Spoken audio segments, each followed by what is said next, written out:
I sent an email last week as soon as we talked about it. I'll just go to the still go. Yeah. Yeah, we'll get it.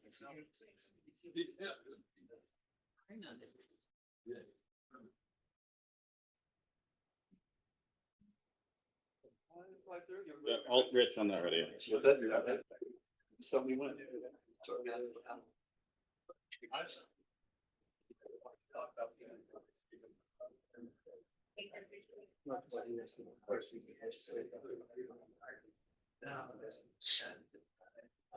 Ready?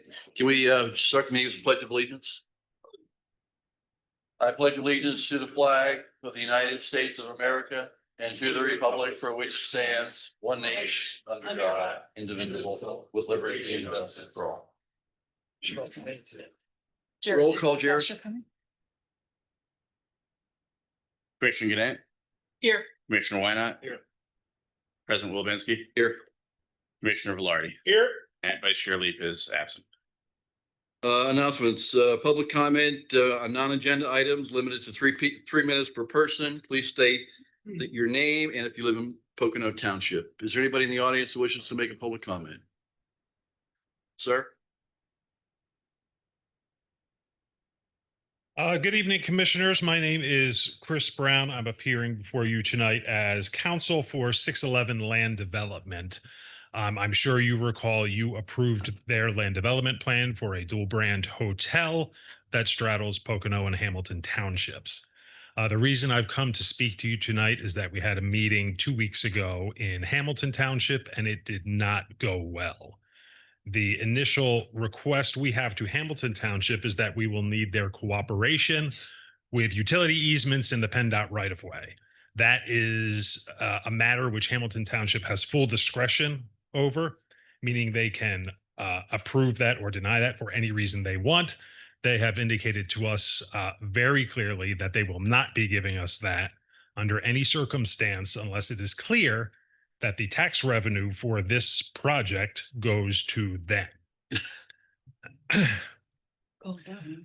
We made it clear to them that we genuinely do not have a dog in that fight as the developer. It doesn't make a huge difference to us one way or another. The taxes are roughly similar, but they have the discretion to do that, and that is what they have told us. I come to you tonight to see what your feelings on that are. And by way of background, I would read to you from the Consolidated County Assessment Law that says, if land is divided by the boundary lines of townships, and the mansion house, that's the term of art for the improvements, the mansion house is located in one township, then the land shall be assessed in the municipality in which the mansion house lies. And so my feeling, again, with all due respect, because we genuinely don't care where it ends up, is that no matter what we agree upon, this is going to end up in Hamilton Township because that's what the law requires. So I spoke with the county's assessment office to see how they're going to deal with this question. And their direction was that they need one of two things. They need a court order enforcing this section of the law, or they need the written agreement of this township and the Pocono Mountain School District that you acknowledge this law and that when the building permits are eventually closed out and the improvement is ready for occupancy, that this will transfer to Hamilton Township. So that is my request tonight is this township prepared to put that in writing? That's the fourth different answer the tax office has given. They gave you one. They gave me that one. Yeah. The They same gave one you as- that. Yeah. They gave me the one, the mansion rule applies automatic. No. And so, right, we are very much at their mercy. They acknowledge to me, yes, the mansion house rule applies, but they don't have a mechanism because it's right now. The current improvement is in this township. They don't have a mechanism to switch unless a court orders them to switch or all of the municipalities and school districts involved agree upon it. So I have two choices. We either go to court and sort this out or we all agree in writing. Obviously, for everybody, it's cheaper and easier if we all agree. Yeah, doesn't it make more sense for you to work with our solicitor and our solicitor will give us advice and whatever it is, it is. it sounds does. to And me like Yep. it's going to be handled. Leo and I have talked about that, and we can certainly follow up on that. There's no sense going to court. There's no sense drawing it out. We lose. but Yeah, we don't have I don't to- want to waste taxpayer dollars. So whatever Leo comes up with, that's, Whatever. thank All you. right. We Thank understand. you. Thank you. Anyone else have a public comment? Yes. Oh, I'm sorry. No, go ahead. That's fine. Good evening. I'm Michelle Bisbing. I am not a resident of Pocono Township. I actually live in Tobyhanna Township, but I'm here tonight just representing my organization, Pocono Mountains Economic Development, the Industrial Development Authority, and the Pocono Mountains Industrial Park Authority. Our former president retired, and let's see, in July, and I was promoted to the position. So as part of that, I've been going around to township and borough meetings just to introduce myself and reintroduce the organization, let you know, not only do we do traditional economic development activities, which I think you're aware of, but we also have some services for small businesses.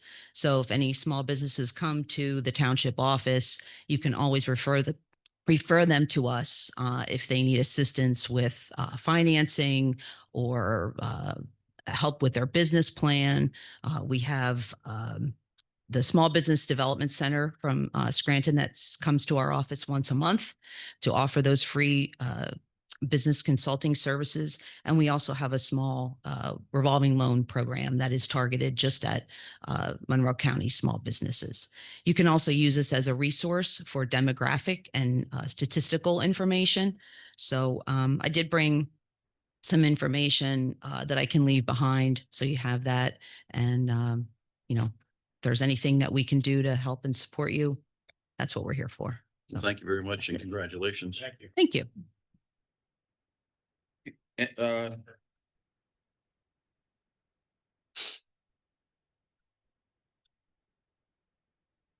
Hi, Cheryl Parks. I've been a resident for 38 years. Just to update on the kennel, I went to, had a magistrate's hearing and for loose dog again, and they were found guilty for that. That was 2 weeks ago. I'm still 2 weekends ago. They're having dogs going in and out of there. They had 3 more dogs that they were boarding. I guess it's turning into a boarding kennel now. Yesterday I had cars coming up my driveway again. I guess nobody can see the no trespassing signs. And a lot of dogs barking over the weekend. And I had one more thing. The last 4 meetings, Mr. Guardieri has made sure that he sat in back of me all 4 meetings. He's not here tonight, probably because of the change in time. But I don't know if he's trying to intimidate me or what's going on with that. But I don't appreciate, just like all you guys on the board don't appreciate when your integrity is impugned, when he's calling names and yelling at people, I don't appreciate it. I haven't lied up here. I have just been the messenger. The dog warden told me they have 11 dogs, adult dogs registered there. They have dogs going in. By his own testimony, they're over the 26 dogs. They need to have a state license if they're doing that. It is definitely a business. They've changed the way they're advertising their puppies now, so you can't tell how many puppies they have. They've changed the way on one of the sites, it said their breeding dogs were kept at their home and they had at guardian homes. I don't know if you were just doing it as a hobby, why you would need guardian homes for your dogs. But right now, this is, and the stuff here yelling and carrying on. 2 meetings ago, I asked him if he would please slow down on our road because he nearly ran me off the road. And he screamed at me that he didn't have to listen to me and do all this stuff. I don't know if he's trying to intimidate me or what the deal is, but I have not lied. I am just the messenger. And now that it is definitely a dog run with the stockade fence up around their deck. So I hope we can get him to get a state license. Thank you. Thank you. Any- I'd like to follow up on that if I could. And maybe Paul, maybe you could help me. I believe I came into the office and Jared was there too. And I spoke with Sean and Paul, I think you may have been there. Regarding the kennel and they were gonna take another look at it. Maybe you weren't there. I don't know if you remember that. I was in and out of the office during the conversation. I they do were- believe we double checked the number of citations that we issued, kind of followed up, made sure everything, the accounts were yeah. were the district No, magistrate. no, what I had asked for is to relook at the zoning about, there's a clause in there about the dogs can be no further forward than the back of the property. They were gonna relook at that. Also, I think Sean was gonna call the dog warden, to see if anything could be done. It's a matter of how many dogs pass through that place, not how many are there at a given time. And I believe they may be very well at their limit. I also understand if they are boarding, a boarding house, from my conversation with the dog warden, boarding needs a license if you just board one.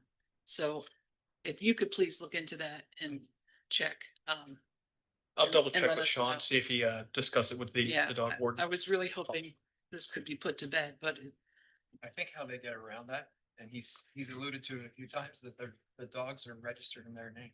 it doesn't So- matter.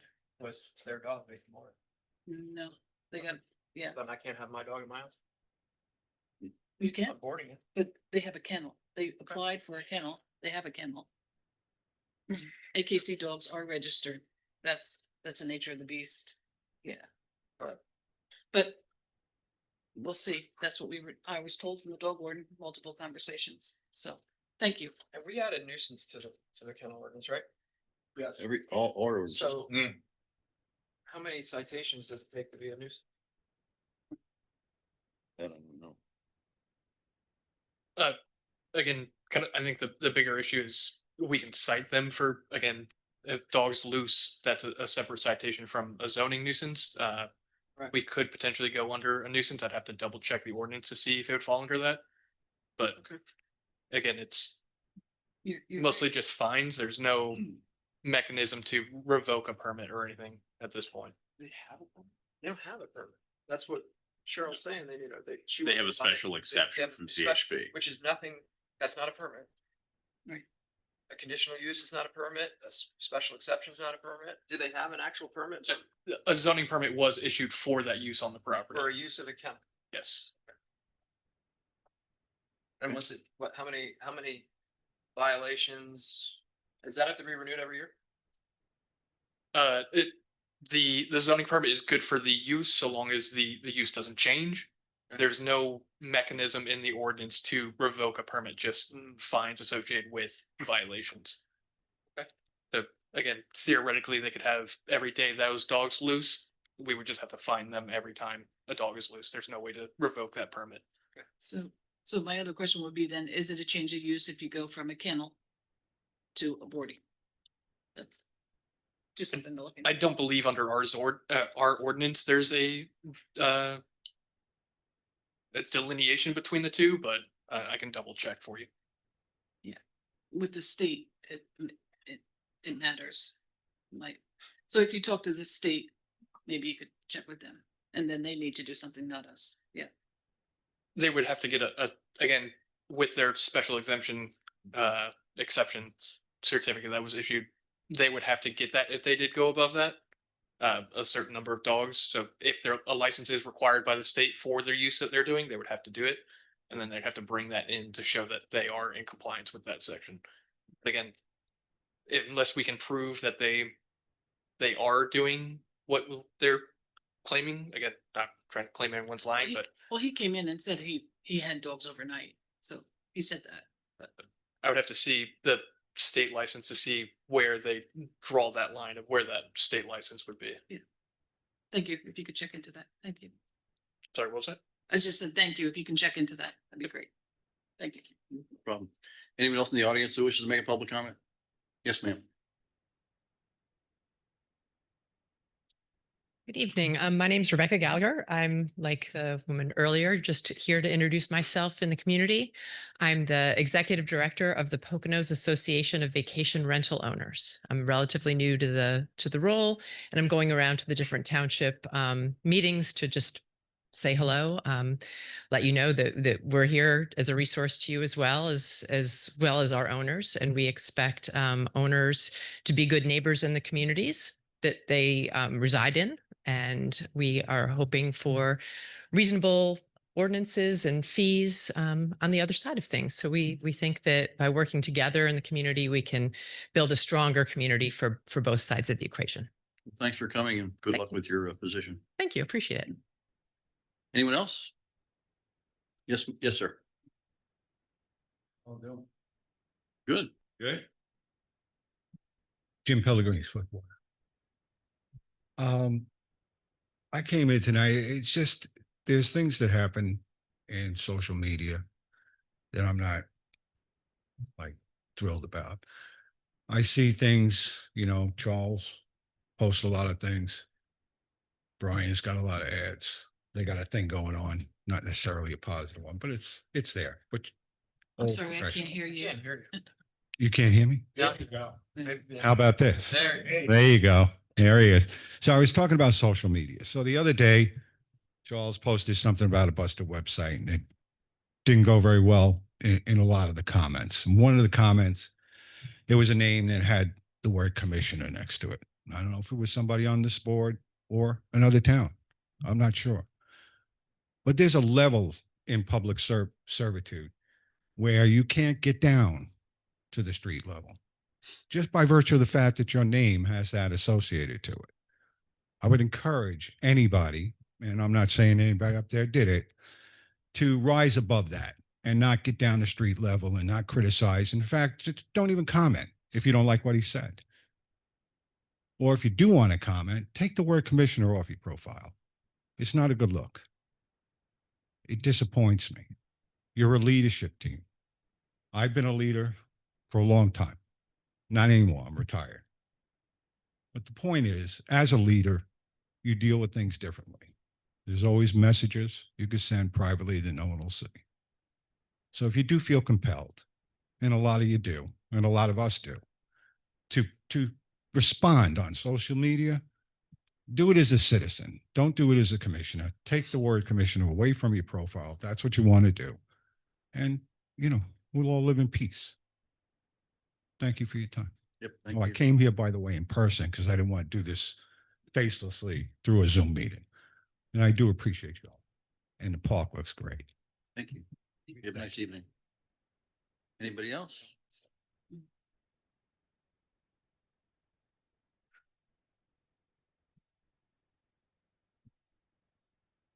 My name is Josie Kepler. I'm a resident of Pocono Township. I am a mom of a 3-year-old and I'm a wife. The following remarks are my opinion. What is happening to my family is wrong. My husband has spoken out about township business and public concerns. In response, Commissioner Brian Wynot has served us with a cease and desist letter, a writ of summons, threats of depositions. He has demanded our personal information and even our internet search history. He has said all of this could go away if we issued a public apology letter drafted by his attorney. This is not about defamation. This is about intimidation and control. The United States Supreme Court has said, quote, "Debate on public issues should be uninhibited, robust, and wide open." Our own Pennsylvania Constitution declares, quote, "The free communication of thoughts and opinions is one of the invaluable rights of man." So I ask, does this feel like freedom of speech? Do you feel free to speak if someone in government with 10 times the money or power that you have can threaten you into silence? Today, it's my family. Tomorrow, it could be you. Maybe he doesn't like what you post on social media. Maybe he demands you write a public apology. So I'm calling on this board, and more importantly, this community, to recognize what is happening here. This is intimidation. This is an abuse of power, and it sets a dangerous precedent that no one is safe from retaliation for speaking up. No one in America should ever have to fear being silenced by our own government. Thank you. Thank you. Anyone else in the audience have a public comment? Is there anybody on? Oh, yes. Well, you get 3 minutes, so. 3 minutes. Dawn Eilber. Hey, you guys forgot us on Zoom last meeting. You did the voice in at the 3 minutes in the beginning. I was on Zoom. When you were going through everything and asking for public comment, you passed right over us. So just keep that in mind next time, because we had things to say and nobody even. Normally, I'm not arguing, I may have missed that, honestly, and I apologize if I did, but normally I ask if there's anybody online, and I thought Yes. the last time that there was no one online. You do usually ask, and we were waiting. And you just, as you were going through, you just forgot about Well, I'm us. sorry, yeah. No, that's okay. I just wanted to just bring it up to say, just keep in mind, because we do go on there and we would like to be heard. And I understand it was a understand. misunderstanding. Just wanted to bring it to your attention. Thank you. Thank you. Before you, that's where I was going, to ask Jared if there's anybody online that has a public. Yeah, and you were, and then all of a sudden you went through agendas and then you just went right past us. Sorry. And I had my hand waved and you went right past us. And I'm like, oh, well, my husband said, yell in. I'm like, no way. Yeah, you could have, you could have. No way. Yeah, you could I'm have. in enough trouble. No way. That would have fixed the problem, but is there anybody online, Jared? Is there anybody online?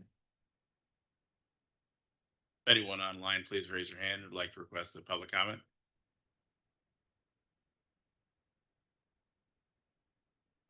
No, thank you. Dawn, thank you. We have a presentation tonight from Mr. Safali, the treasurer of Pocono Township. So Mr. Safali, I'll turn it over to you, please. Hi. All right. We did the presentation a little bit different this time. The first part is the same as we always do, is where we show revenue and compare it to the last 2 years, page 1. Do you have that revenue and expenses on the next sheet? Give us a second. I hear this. This. No, that's it's so on this first page, we are showing the first and second quarter revenue on the top for 25, and below you have the last 2 years by quarter to compare that to. And then we also have the expense sheet, same way, quarterly, first and second for 25, and compared to 24 and 23 below. For just briefly as a highlight, the general fund has collected 72.23% of the annual budget in the first 2 quarters. If you notice that. And then, so we're above on collections again, and the expenses are in the next page. The general fund is showing expenses are at 46.09% of total annual expenses. So for the half year, we're okay. And there's no signs of just, being way off on budget. Now, the next section is new, and we tried to accommodate Ellen's request to break up the budget by quarter. So if you look at your wide sheets here, do you have that one, Ellen? Is you have, what we did here is we showed quarter 1, quarter 2, and then quarter 3, and broke it up by the budget. So the first 2 are the first and second quarter. The third column is the combined through June 30th, first 2 quarters. And we broke up the budget and the percentages for those quarters. Now, we don't prorate the quarterly budget. We just divide it by the annual by the quarter. The budget. Yeah. Right. Okay. So I'm hoping this helps in seeing more clearly how we're doing, quarter by quarterly. Thank okay? you. That's good. Yeah. And then the last section is back to portrait mode, is the detail for the year to date, June 30th, which is kind of the old way. So you can see where we're at for the first half of the year compared to the annual budget, the way, not by these quarterly budgets, you know what I mean? Yeah. That, and at the end of each section of that detail are the cash balances for that fund by quarter. So if you look at page 404 of that page, on the bottom, you'll see our cash balances at the end of each quarter.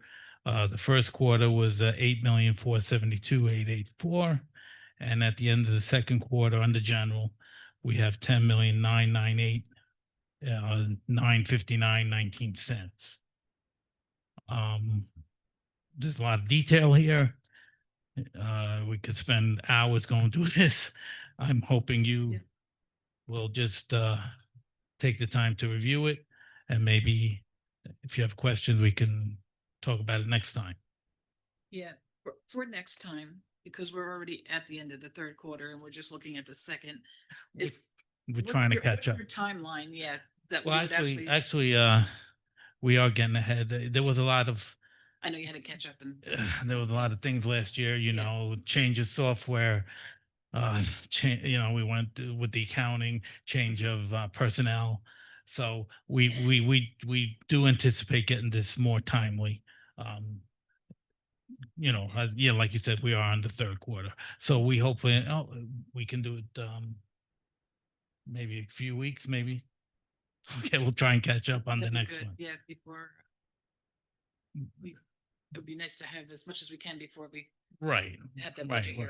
hearing, that's all. Right. So hopefully, if not the next meeting, then hopefully we'll do it the following. Okay, that's all I got for now. Anybody have any questions? The other thing is, this is good, but like, I just got it now. Is there a way you could send that to us before the meeting? So we have time to, if we had questions, like, I may have questions, but I didn't have time to look at it. We released it. It was maybe- sent, it was sent it to the was- board on Wednesday. Oh, okay. Well, I've been busy. Okay. It was Never put mind out. then. Okay. That was me. All right. Thank you. Thank you, Frank.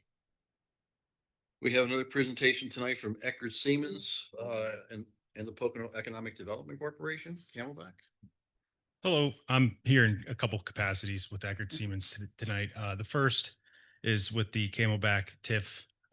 We've requested that the township execute a termination of the restrictive covenant agreement that was previously entered into. A little background here. The original TIF bonds were issued in 2013 as taxable bonds. As part of the refinancing of them this year, they were issued as tax exempt bonds. The maturity is the same, still 2033. The net effect of that for the township is that you're going to be saving a little bit of money on the back end once the bonds are paid off in full, because the debt service is a little lower due to the fact that they're now paying at a tax exempt rate versus the previous taxable rate from 2013. What are those rates? I don't know the rates off the top of my head. Michelle, do you know the 5%? So And what was our original rate? 8. So the we'll call it roughly 3% difference, is what saves the township the money over the time. If you have questions about the restricted signing, the termination of the restricted covenant agreement, I can answer those. But I do. What yeah. are the restrictions and what are we terminating? it was a covenant that the guarantors would not challenge their assessments. Legal articles have come out since the signing of the 2019, or whenever it was signed, I think 2019, the restrictive covenant agreement, that those are not enforceable because you cannot waive your constitutional right to an assessment appeal. Also, now that the bonds are tax exempt, there's a push in the bond council world that I live in that says, even if you get past the fact that they're unconstitutional, even if you want them to sign a restrictive covenant agreement, that has the potential to ruin the tax exemption on the bonds. So if that happened, if the IRS determined that these were actually taxable bonds, then the savings would be gone because they would go to be paid at the taxable rate. So did you run us a spreadsheet so we could see the difference in rate and what we're actually saving? Yes. Well, I don't have a spreadsheet, but I have the numbers in front of me that if the bonds are paid in full on July 1, 2033, as they're always matured on, the township saving about $400,000 over the life. That net present value is back to 315,000. It does everyone seems to believe that the bonds will actually be paid sooner because the debt service is going down.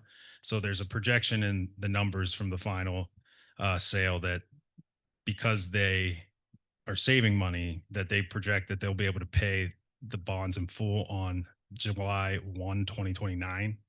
And if that happens, the township's going to save an extra $50,000. The township, that doesn't include the county and the school district. Yeah, the county and the school district are saving obviously a little bit more because their Yeah, quite a bit. taxes are higher. Quite a bit. And for what it's worth, they've already executed the termination of the restricted covenant agreement.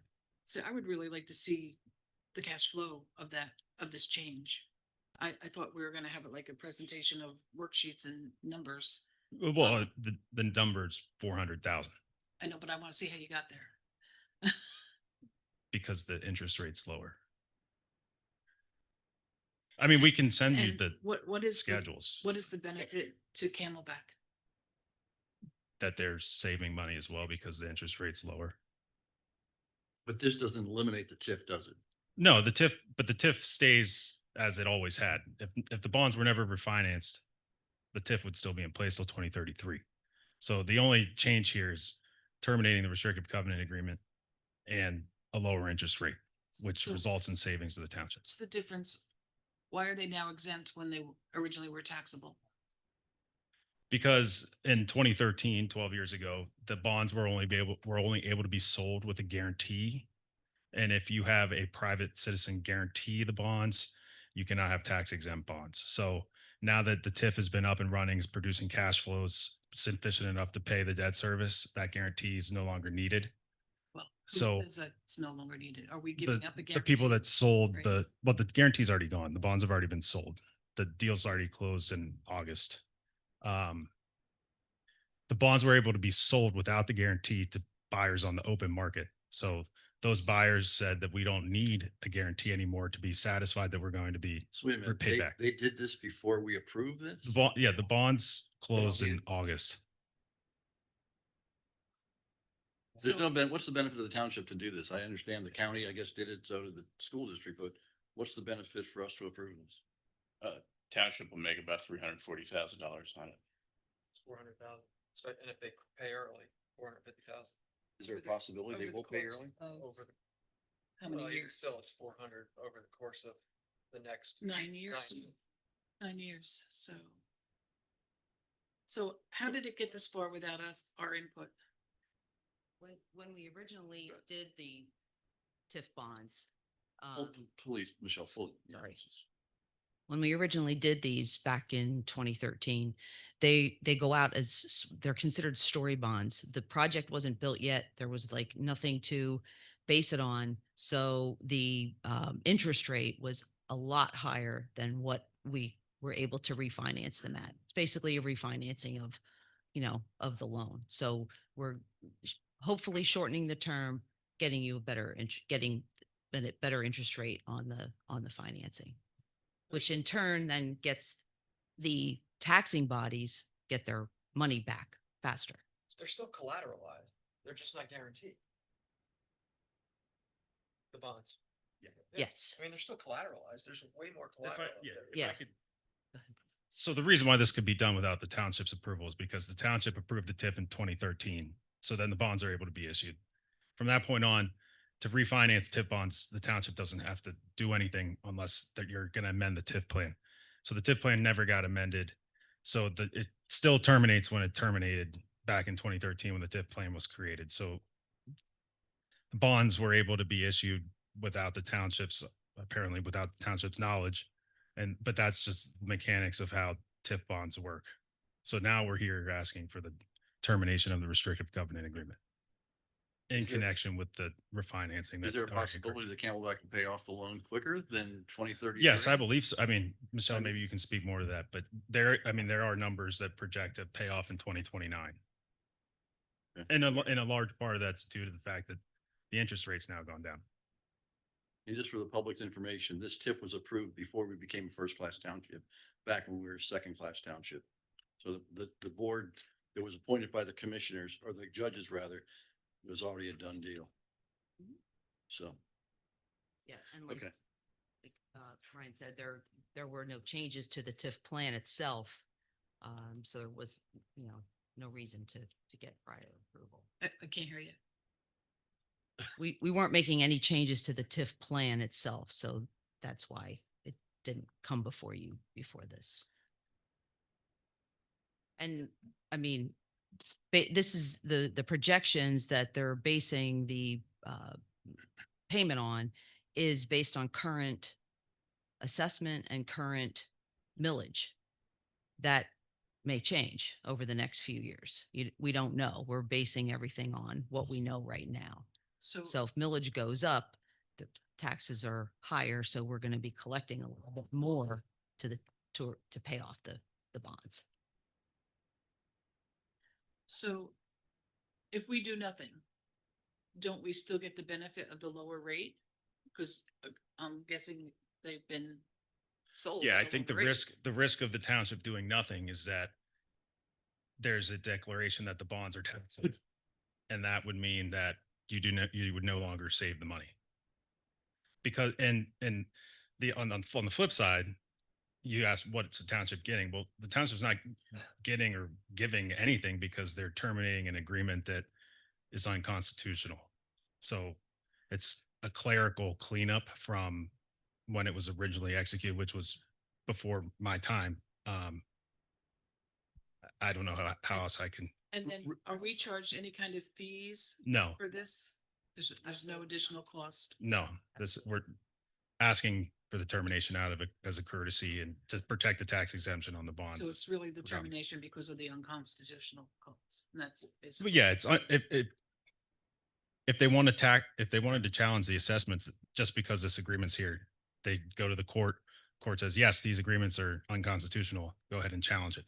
So we're just cleaning up that we'll call it a clerical error now. But what you could lose is the fact that, and this is a separate issue, is that if the bonds become declared taxable, then it's an event of default under the bonds. The bonds might I don't know what the bonds say. They might be all due that day when they're declared taxable, which causes a big cash flow problem. Or the tax exempt, or the rate goes back to the taxable rate. But we didn't do that, right? You all did. Right, but we didn't change them from no, taxable that's to correct. tax exempt. That happened without our. But that input. was done to save money. That's now you're that's saying the it could that's the cause it. $400,000. Yes. Leo, what are your thoughts? My thoughts are what's before the board this evening is a request to terminate an unconstitutional, illegal, unlawful, however you want to call it, covenant that's contained in the TIF. If I understand you correctly, Ryan and Michelle, if you could, if I misspeak, that's why I had you guys come in, Mhm. because it's not my area of law. If the restrictive covenants were not in the original bond issue, would you even have to come before the township to accomplish what you've accomplished? No. That's how we got to the point where the bonds were sold and closed upon before the town. So my point is that if this covenant saying that the landowner could not challenge tax assessments was not in this would have all happened. We'd have never seen Ryan on this issue, and Michelle, we would have seen, but probably not tonight. So, and what you're jeopardizing is a potential default in the bonds. I don't know that it winds up money from the township if there's a default, but it does cause a bunch of problems and headaches that they're permitted to do, but for this covenant. This is more of a, as I've always understood it, the removal of this covenant is really a housekeeping. in That's light of- correct, in light yeah, of- because- in light of a change in the law or a change in view of the law, saying you can't take the ability to challenge a tax assessment away from a taxpayer. Correct. So, yeah, I mean, I have another question then. yeah, I get what you're saying. So this savings that they're gonna have, are you going to allow Camelback to use that savings to do more improvements? Or is this TIF, it's locked in and no more? The TIF plan is the TIF plan unless the TIF plan changes, and that requires the township's approval. So they can't make any changes unless it's already in the TIF plans, right? So the TIF plan is what the township approves in a TIF. And the TIF plan can only be changed if the township, So, so can you Authorized tell it. from your amortization that you had of this change in rate, how much sooner it would be paid off, possibly well, the projection's 2029 instead of 2033. 4 years? So And three- then at that point, 3.5 we years get from now. 100% of the assessment, Yes. right? We don't have to wait for the tip to run out, the time limit to run out. No, If they when it's pay it paid in off, advance. it's paid off. And then every year we would get the spring and the fall taxes. School district gets theirs and we would get ours along with the county. Yes. Once the TIF bonds are paid off, then Keeping a portion base plus the non-TIF area after they consolidated the 4 parcels. So How soon before they appeal? Once those TIF bonds are paid off, then the tax. Probably already in there. The rest. How soon before they appeal? Before the Yeah. new assessment, guarantee. 2029 and a half. Yeah, well, before the new assessment. Well, they have to get the assessment to appeal it. right? Well, they're gonna appeal theirs now that they know they can. And then appeal the new one once they get that. And answer the question, I mean, they've indicated that there is no intent to appeal. Yeah. Any more Their questions? constitutional right. Yeah, Ellen? If you could send us, I know we don't need it to do our vote, but I would like to see, if you have the spreadsheet, I would like to see the spreadsheet. I can have that. I can have my colleague Laura send that over. Sure. Thank you. I'll make a motion to approve the termination of declaration of restrictive covenants for MCIDA Camelback TIF. Is there a second? Second. Second by Brian. Discussion? All in favor? Aye. Oop. Oh, yeah, I'm sorry, yes. Is there anybody in the audience that wishes to comment before we vote? Anybody online that wishes to make a comment before we vote?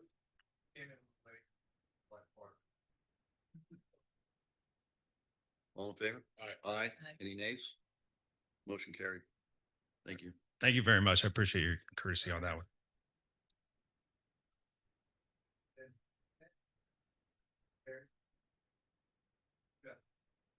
Well, the budget it won't affect the budget until 2029 at the earliest, or 2033, depending.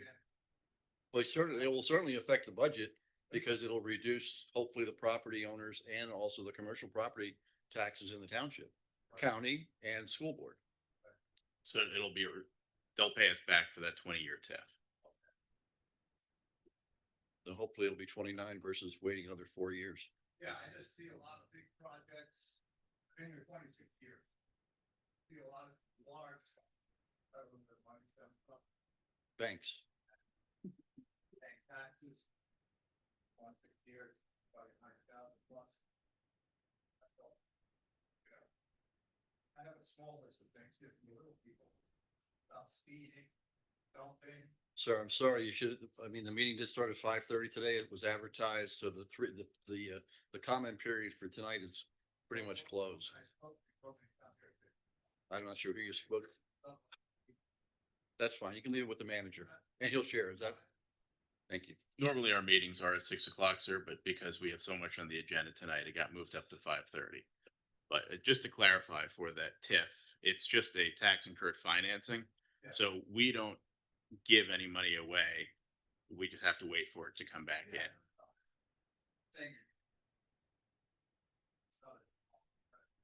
It is.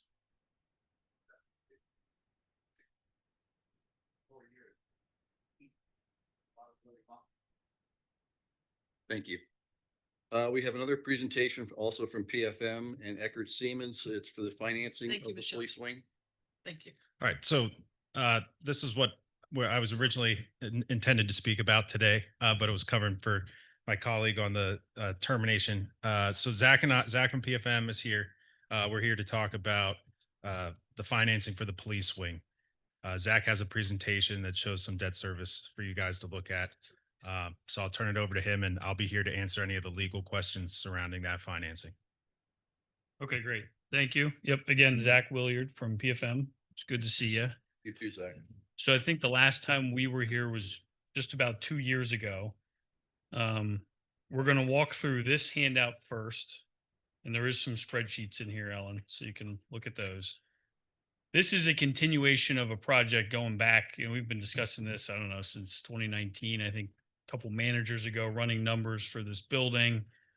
Last year, you did complete the first piece of the financing plan. Okay. And then tonight we're going to talk about the final step of the financing plan, which gets you the rest of the money and kind of right size everything for the project. Right. So that's what we're going to go through tonight. If you flip to the first page, we have an interest rate chart like we always like to show you when we're here. This is the 10-year tax exempt interest rate. So this is not one that you look up on Bloomberg or CNBC.com. Okay, you look at the 10-year treasury, that's a taxable rate. You can borrow tax exempt interest rates. I know Ryan was just touching on all that as a township, right? So you've always borrowed tax exempt. And if you look at the bottom half of this chart, you can see, where the tax exempt benchmark rate goes back to January of 2024. With inflation, that rate ran up a little bit. If you look on the far right-hand side of the page, you can see the first page of this handout. Yeah, the one that's sixth page. Okay. Gotcha. You can see that municipal rates have come down recently. That was the run up to the Fed decreasing rates, which just happened about 3 weeks ago. All this to say is right now, if you go borrow tax exempt debt over 20, 25, or 30 years, you're going to be fixed rate somewhere in the range of 4 to 4.5%, depending on the credit rating and what the length of the debt is. So that's kind of where an average fixed rate transaction would take place in today's market. I know, over the last 3 years, we've heard a lot about mortgage rates and rates that are up in the 6s and 7s, and that's all true and real. That's not where you borrow. That's a different space. Okay. So that's something around a mid-4, a little bit lower than that is where Pocono Township would be today. If you flip to page 3, there's a lot of bullets on here. But I think this is good to lay out, especially for the public, just as a kind of a refresher. But so last year in 2024, as I mentioned, you borrowed $5.1 million for the police building project. Okay. That was done on an interim basis. You were still working through some of the specifics of it. So you did a short-term financing, which was meant to be paid off within 2 years. Okay. You also need about $3.5 million was the latest estimate that we got from Jared to finish the project. Okay. So what we're going to talk about is moving forward with the last piece of the financing plan, which is going to do a number of things there. So if you look under bullet 1, there's purposes 1, 2, and 3. So purpose 1 of the new financing would be to get you the additional $3.5 million that you need to complete the project. All right. That's the first piece of it. The second piece of it is to take out the interim financing, which we did last year. Okay. That has we'll show you a schedule here on the next page. That has a bullet maturity that's set to come due next spring. Okay. For about $5 million. What the plan was always to refinance that. And then you're going to stretch that out to match the useful life of the project and minimize the budgetary impact of all this. Okay. So that's the second piece. And then the third piece is you're going to reimburse yourself, and this number is fluctuating, but for the purposes of this handout, we have $150,000 in here. But to reimburse yourself for about $150,000 of money that you've spent to date that you would like reimbursed into the general fund. Okay, so that's the third piece of what this anticipated financing would do here as we head into the end of the year. That's darker. Yeah, so I think there was one in front of you, and then I brought one. That's the update. Mine has like a darker blue banner on the front. I don't know if that's helpful. There's no good. This is the one that has. That is literally the only thing that changed in the handout is that specific number. It's the one with the darker purple. Okay. All right, so if everybody flips back to page number 3 in the bottom right-hand corner, purpose 3 should say 150,000 instead of 500. Okay, so we're all there. So that's what we're talking about. So then under bullet A there, you can see, I don't understand reimburse yourself the 150. How are we doing that? so through the borrowing, you're going to borrow an additional $150,000 that you would then use to reimburse the general fund for money that you've spent on the project to date. Architectural and engineering. It's already gone. Why are we borrowing it again? We already spent it, right? Let's run through it. Okay. Just a way to preserve, some of your reserve funds, which is also an important thing as we get into the credit rating process, which is going to be coming up here in the next few weeks. And then under item A here, we just wanted to remind everybody, because you have been discussing this for a while and you were able to put debt service into your budget of about $535,000 back in 2023. So it was good future planning. So that is available for this borrowing in order to make it fit into the budget a little bit easier. And then item B, we're still working through this as well. But since a portion of this new municipal complex could be attributed to the sewer system, there's the potential that the sewer system may be able to kick in some money to either, pay for some of this upfront or help pay the debt costs. But again, that's something that, we don't have a final answer for, but we're working through as we go.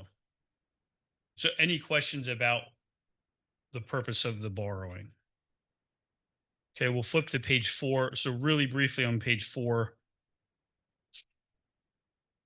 this is what we call your debt sum, your debt summary. So on pages or on columns 1 through 6, that is the debt associated with the sewer fund. So for purposes of this discussion, we don't really care about that, but that is the debt that you have related to the system. And then in column 7 in the blue banner there where it says general fund, that's that short-term interim financing that I was referring to that you did put in place last year. And you can see in the 2026 budget year, you have to pay off that $5.2 million. And that was never the intention, was to never pay that off in 2026. It was to then refinance that and stretch it out to match the life of the debt that's going to be associated with the project. But so this is your debt summary, just if you're curious about what other debt you have. But so then on page 5, this is the page where we kind of lay out what this is started as and what it's going to look like at the end of the day when all the dust settles. So if you look at the top left-hand side of the page, and this would look familiar if you were here last year and you saw the interim financing, but everything in the blue in step 1, that's all been done. That's the interim financing. So again, it got you about $5.1 million for the project. It was structured as an interim financing for a 2-year portion. We settled in May of 24, and the debt service associated with that is in column 5. Those are the payments that you make on that note. All right. So now what we're talking about tonight and what you're going to authorize this team to proceed if you do decide to do that would be the green, which is step 2. You can see up at the top, take out interim and issue new money. So the total size of that borrowing was going to be something around $9.5 million. Okay. 3.5 of that, $9.5 million is new borrowing, which you're going to use for the project. About 5.25 of that is going to be to pay off the old interim financing. And then, as we said, there's about $150,000 line item for reimbursement. This is being structured over 30 years. Okay. That's the maximum amount you can borrow in the capital markets. And it's designed to, 1, minimize the budget impact. Because if you tried to borrow this amount of money over 10 years, you can do that, but you're just going to have a much higher budgetary impact. It's kind of like how most people get a 30-year mortgage for their house. You know that you're going to pay a little bit more over the life, but you do it because those are the affordable payments, right? You will have the option to pay this off early. You'll have the option to refinance it like we did with a lot of your sewer debt over the past 10 years. But the original structure, the initial structure is going to look like it does in column 7, where your final payment is going to be out in 2055. All right.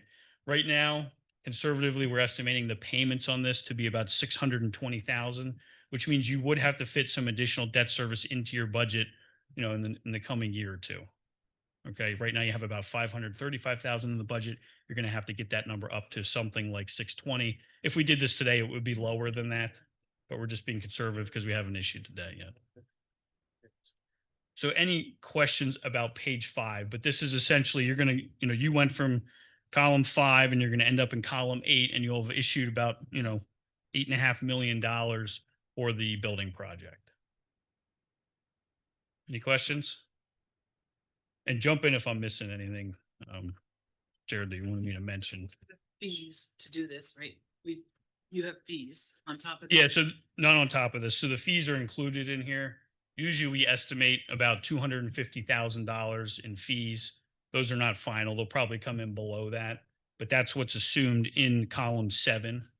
So when you borrow money, just like when we used to borrow for the sewer fund, you do have fees, right? But those are paid out of the proceeds of the issue. It's not something that's paid for on top of that outside the general fund.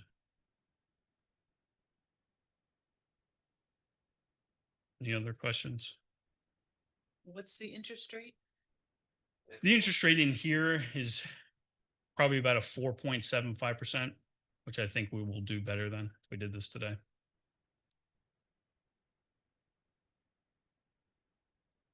And some of that will be determined once we go through the credit rating process here in the coming weeks. Zach, this will be a bond versus financing, right? That's correct. Yeah. Yeah. So a lot of times we've done bank financing with the township in the past. A lot of the sewer loans were through banks. We would issue an RFP to all the banks in Pennsylvania. Because this is going to be a 30-year transaction, the banks have a little bit more trouble financing things over 30 years with a fixed rate. The bond market will allow you to do that. And then finally on page 6, we just have the estimated timeline. Things are going to wiggle around a little bit from what we have on here. But if you look kind of in the bolded rows, so we're here tonight, October 6th. The things that are on the agenda, so we had a board presentation, that's what we're doing now. An authorization for the financing team to proceed. That doesn't lock you into necessarily moving forward with this, but what it does do is it lets us start to kind of get all the paperwork together. Right. And again, I keep talking about the credit rating, but we do need to do a lot of work because the township does not have an outstanding credit rating. So that's going to be something new that we're going to need to work through. And then the reimbursement resolution, is that also on the agenda? No, we take that off. We didn't need Okay, so we took the reimbursement resolution off. I didn't take it off the timeline, but you can scratch that one. So really it's just the authorization to proceed tonight. And then assuming that you do continue to move forward, October 20th could be the first reading of the debt ordinance. All right. And then that would be passed at the November 3rd meeting. And then from there, we would be in a position to shortly thereafter lock in interest rates sometime between November 3rd and Thanksgiving, but probably closer to the November 3rd date. We'd have your interest rate locked, and then we would have money in the bank sometime in December. And then you'd have everything done, pay for the rest of the project, and you'll have taken out the interim loan and kind of put that into a more affordable payment structure. Does the government shutdown affect any of this? It really hasn't. We priced a number of bond issues last week in Pennsylvania and across the country, and the market had a lot of demand. The interest rates were very good, and people did not seem phased last week about the shutdown. Now, I would imagine if this continues and it turns into something that's bigger, it could certainly shake the market. If something like this happens, or let's say this continues on, right?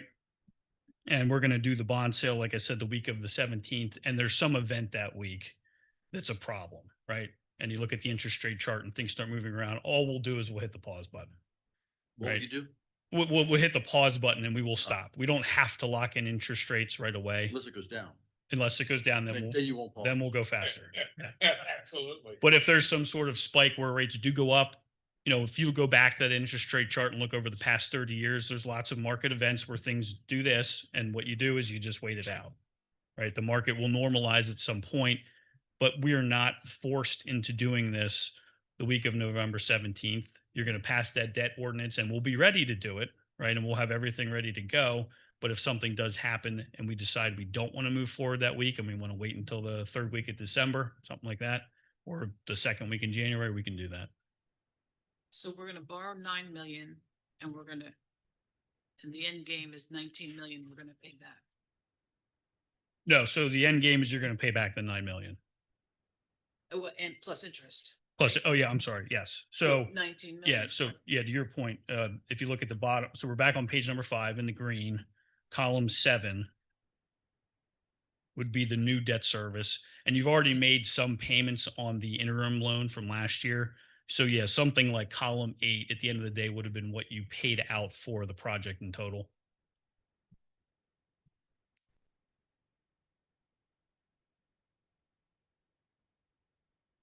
So that's my first presentation. But any other questions?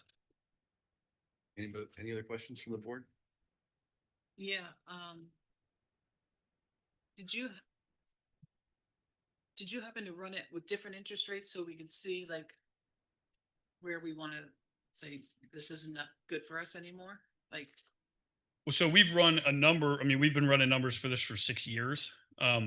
Recently, we decided about 2 years ago that the plan was going to be to do the 30-year structure because that was the most affordable payment.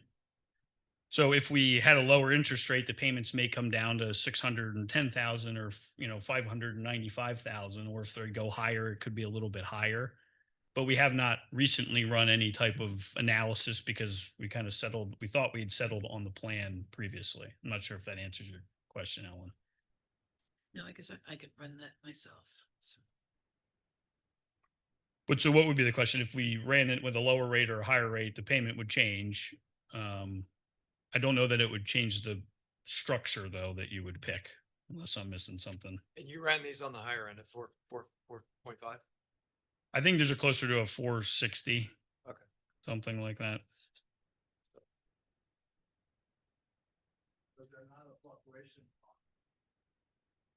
Yes, there's a major fluctuation in the bond market. Yeah. Well, so we did talk about that on page 1 or page 2. You can see interest rates on the 10-year historical rate came down almost 0.5%, kind of in that 3 weeks leading up to the Fed lowering so the Fed funds rate. So the prediction is it's going to come down twice more before the year ends. So would we like kind of wait and see what happens? That's baked. That's already baked into the market. It's already baked into your 4.75. It's baked into interest rates currently. So because that is what people think is going to happen, that's where the bond market is betting. And that's why rates kind of reflect this today. You're saying when that happens, the bond will stay the same? It could go up. So when you look at page 2, when the Fed actually lowered the rate, when they actually did it, interest rates went up the following couple days because it had already decided that it was going to happen in the weeks coming up to it, right? Mhm. And then the tone was a little bit softer that maybe they would actually start lowering a little bit more slowly. So interest rates kind of went a little bit higher. So it's not as easy as just saying, oh, because we know the Fed's going to lower at the December meeting, we'll wait till the December 16th because we know that the Fed's going to lower rates. That may be true. That doesn't mean that's how the bond market's going to react to it, though. And how does your fee work? Let's say we say, let's move ahead, not committing, but let's move ahead. Right. And then we decide not to. I mean, you got to get paid for your time. No, we have not charged the township in 6 years for any of this. So, yep. No, we're here to help. And then, we get paid through the financing if you do the financing. Yeah. Gotcha. Zach, just for factual, so the board Mhm. fully understands, as I recall, the original borrowing, the 5.1 million, was always intended to be an interim short-term loan. Correct. That comes due next year. Yeah. So that's due May of 26. Yeah. So even if you decided to do nothing with the project, you would still need to do something with that unless you have a $5 million line item in your budget for it, which, you don't. You know? No. I don't think so. It's a big number. We could move. But yes, that was always the plan is that After we were April, we could move the money. right. But then again, throughout the years, PFM monitors all our outstanding loans and refinance, just like how we've done with the sewer loans twice in the past 8 years, saving the township, saving the sewer fund millions. So the bond rate is fixed. It stays the same rate Correct. for the entire. Yeah. So it'll be fixed for the full 30 years. We rebuy. Yeah. And then the way it works is you have a 5-year call feature. So that means that 5 years from the date of issuance, you have the ability, it's the first date that you can come back and refinance, pay it off, restructure it. If market doesn't make sense at that time, let's say rates are higher and we don't want to refinance it, then you just wait and you watch. It's not an expiration date. And then in the future, you can also pay it off if you want. So If you all of a sudden have $1 million of cash that you want to pay off a portion of the bond issue, you can do it once we get to that call date. So you have to wait 5 years before you prepay. Correct. Yeah. With the bond issue, the investors are demanding that you pay them what they're promised for that 5-year period. And then after that, you have the flexibility to refinance, pay off, things like that. And you can pay it off in a portion. You can pay off the long end of it. You can pay off pieces of it. There's a lot of flexibility. We've done built that in. with the sewer funds. We have, We yeah. paid Yeah. some of them off. We Right. Yeah, paid. can't you get us some of those 1% rates? Yeah, those are gone. Those are gone now. But Yeah. really, I mean, mid 4% rate that doesn't sound terrible. But yeah, those 1% rates. I mean, we saved a lot of money refinancing debt, through the years for the sewer fund at many millions. Any more questions from the board?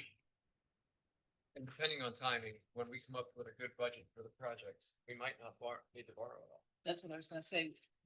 I want to see what that 3.5 million is. We're going Yeah. worst case scenario. This is a worst case scenario, just like we did with the administrative wing. We're looking at the option to have force account labor, i.e. Public Works, do a decent amount of the work again. So we're looking to contract out the bathrooms, the Sally port, and what's the third? And holding cells. Holding cells. Yeah. So when will we have those drawings, the final drawings? Spoke with Philip today. He says we should have them by Monday. Okay, so what are we in October? You just you can't really get good budgets. Unless you know what the bid is, right? Right. Are we gonna be able to bid it this year? Yes. It's gonna be December. But you still need time for a hearing, right? We will need a hearing. It won't be, it's only a 7-day advertisement. So this is governed by the Local Government Unit Debt Act. You need 7 days notice to enact this ordinance. So what we have in here is the maximum amount. So if the bids come back lower, we just borrow enough to match the bids, or we could wait till after the bids come back we won't sell bonds till after the bids come back, I guess is what I'm trying to say. We've always been kind of holding on this until we got to because you don't want to borrow too little or too much. Because Can that be in the ordinance? It's a cap, but it could be less. Can that be in the ordinance? that's how that's going to be called a parameters, and that's industry standard for that's the it'll say maximum aggregate amount. And then that's why this is the worst case scenario. Sir, please hold your questions. Thank you.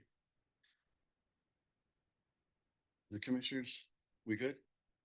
Is that helpful?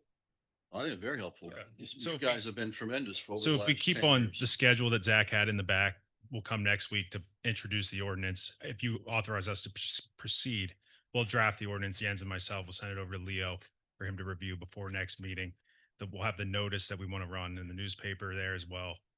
And then in between the next meeting and the meeting after that, that'll appear in the newspaper.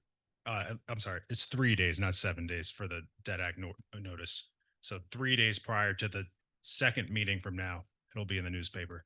I'll make a motion, proceed with authorization for financing and to have PFM/Township Solicitor to draft debt ordinance amendment and advertise for the BOC meeting on 10/20/2025. Is there a second? Second by Mike. Discussion from the commissioners. We're not gonna know what we need by then. We're gonna do the worst case it can only go down. Okay, gotcha. Before we vote, is there anybody in the audience that has a concern with this before we vote, that wants, they get 1 minute? Everybody gets 1 minute, depending on what you want to say. You have to come up to the podium, sir. Tell us who you are and where you live. Thank you. He doesn't have to say where he lives. Well, it gives us, Whether or not you're Pocono Township president. pardon? The bonds, can you buy bonds from the public? My name is Salvatore Cinqueman. They just said absolutely. Yes. And back to the bond market and also the stock market and this administration, do you feel strongly that the next 3 years is going to be stable enough for you to take on a venture like that? So the interest rate will be locked when we price the bonds. So when the interest rate's locked, regardless of what administration. Yeah, or you're what going to put happens. together 5 or 6 projections, whatever comes through, then you'll go from there. That's what I understand. Lowest one you're going to take, and you're going to do a 30-year. Correct. Yep. Thank you. Anyone else? All in favor? Aye. Aye. Any nays? Motion carried. Okay, let's see, we have another presentation again from PFM and Eckert Siemens and Mike Gable, T&M Engineering for a Penn Vest sewer line.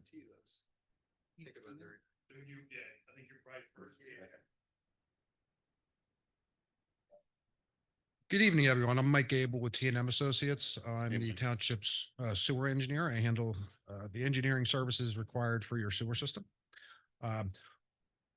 Approximately 20 years ago, the township moved forward with a project to construct and install your sewer system. The township, through multitude of different funding avenues, installed about approximately $100 million worth of sewer system improvements for your sewer collection system and multiple pump stations. Over the years, we've been working diligently on the system, making improvements, increasing our operational efficiency, and moving the system along. And over that time, we've learned more, and I identified more parts of the township that. Mike, can you talk into the microphone? A little closer? That better? Good. We have identified certain areas of the township that really should have been looked at for the sewer system for the central service area, kind of a hindsight, having the ability of look backwards. You are able to do that under the provisions of Act 537 sewage planning. And we started in the fall or the spring rather of 2022, and we looked at doing what was known as a special Act 537 study. And on the screen, you can see in front of you, there's overall plan. The first area we looked at was the Bartonsville Avenue service area. Within that service area, there was one portion of land that was not in the sewer service system, which would be the MCTI, the Monroe County Technical Institute. They have a small on-site packaged sewage treatment plant, and that sewage treatment plant discharges into what amounts to be a dry ditch during the summertime. Like right now, only liquid in that ditch is the effluent from the sewage treatment plant. Yes, it's treated. Is it raw sewage coming down the stream? No, but it's not of a good quality we would like to see in our waters. Typically, you want to discharge those types of sewer systems into a large stream that's got perennial flow all year long. In addition to that, the Bartonsville Avenue does not have sewer service installed. It stops it's about 1,000 feet into Bartonsville Avenue, and there's a dead end manhole. The project that we're looking to do intends to extend the sewer service within the existing sewer service area along Bartonsville Avenue and extend up through the Berrien Court Mobile Home Park and up to the backside of the MCTI campus. That's going to have a couple of commercial users, specifically the Strand development. They have a couple of structures in the development is going to connect to the public sewer. And then it's going to extend into the Berrien Court Mobile Home Park. That park itself also has a small sewage treatment plant, which again discharges like the school does to a small stream, which right now is dry, and the only flow in that stream as well is the effluent for the sewage treatment plant. That project is currently almost complete with the design work, which was previously authorized. And now we have some budgetary numbers we've put together on that project. And we estimate that there's going to be about 93 EDUs within that service area that will connect almost immediately. Total, yes. Those are existing users, and there's not anticipation of any significant new users in that service area. There's only three single family homes because we know that that's a sensitivity. We want to. They're not really. I don't classify them as single family homes because they're one large parcel for all the trailer homes within. But the trailer is captured. Yeah, absolutely. Trailer park will be connected. That's under Barton's support. That is part of the 93. Yes. They're listed for 30 in this Penn Vest letter. Yeah, so there's about 30 EDUs in total we'll anticipate from the trailer home park. The total overall anticipated project cost for the sewer extension for Bartonville Avenue is estimated about 1.6, almost $1.7 million. The second area of consideration, which would be the Staten Road sewer extension. Jared, if you can go to the next sheet. Where did you get that team sheet? Is that Staten Road or Warner? That's Staten, okay. The Staten Road sewer extension, the primary, go ahead. You're looking at documents, but do we have those?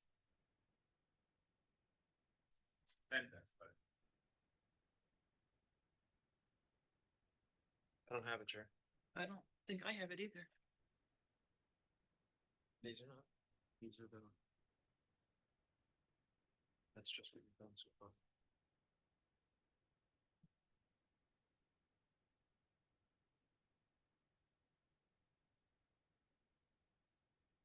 Do you guys have it down there? And best letter.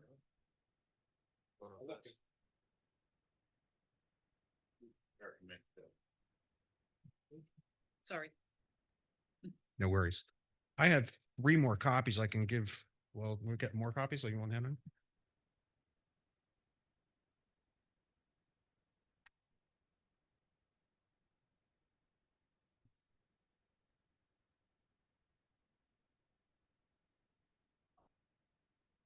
We can share. We can share.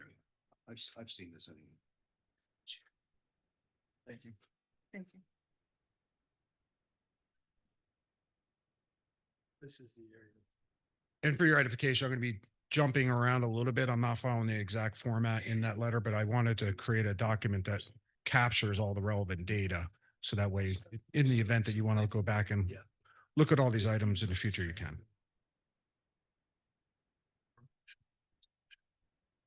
CTI school, which has requested this, recall that. Right. And then there's only 3, as he said, there's 3. The 30 EDUs for Barshin, are we anticipating full cost for those? There's full price for them for the 3,700 EDU. Well, everyone would. get the 3750, yeah. Discount rate. Yeah. For the first 6 months, but yes, Whether they, Is that owned by somebody other than the people that own? our Properties LLC, they're a national They're trailer owned by park. them. Yeah. right, the mobile home park will have one single connection for the entire park. Yeah, do that part. And they'll have a metered connection. Thanks, man. The Staten Road sewer extension, again, Staten Road has another mobile home park that has an on-lot sewer system. There's been documented sewer failures over the years at that facility. And that was targeted to extend sewer services to that.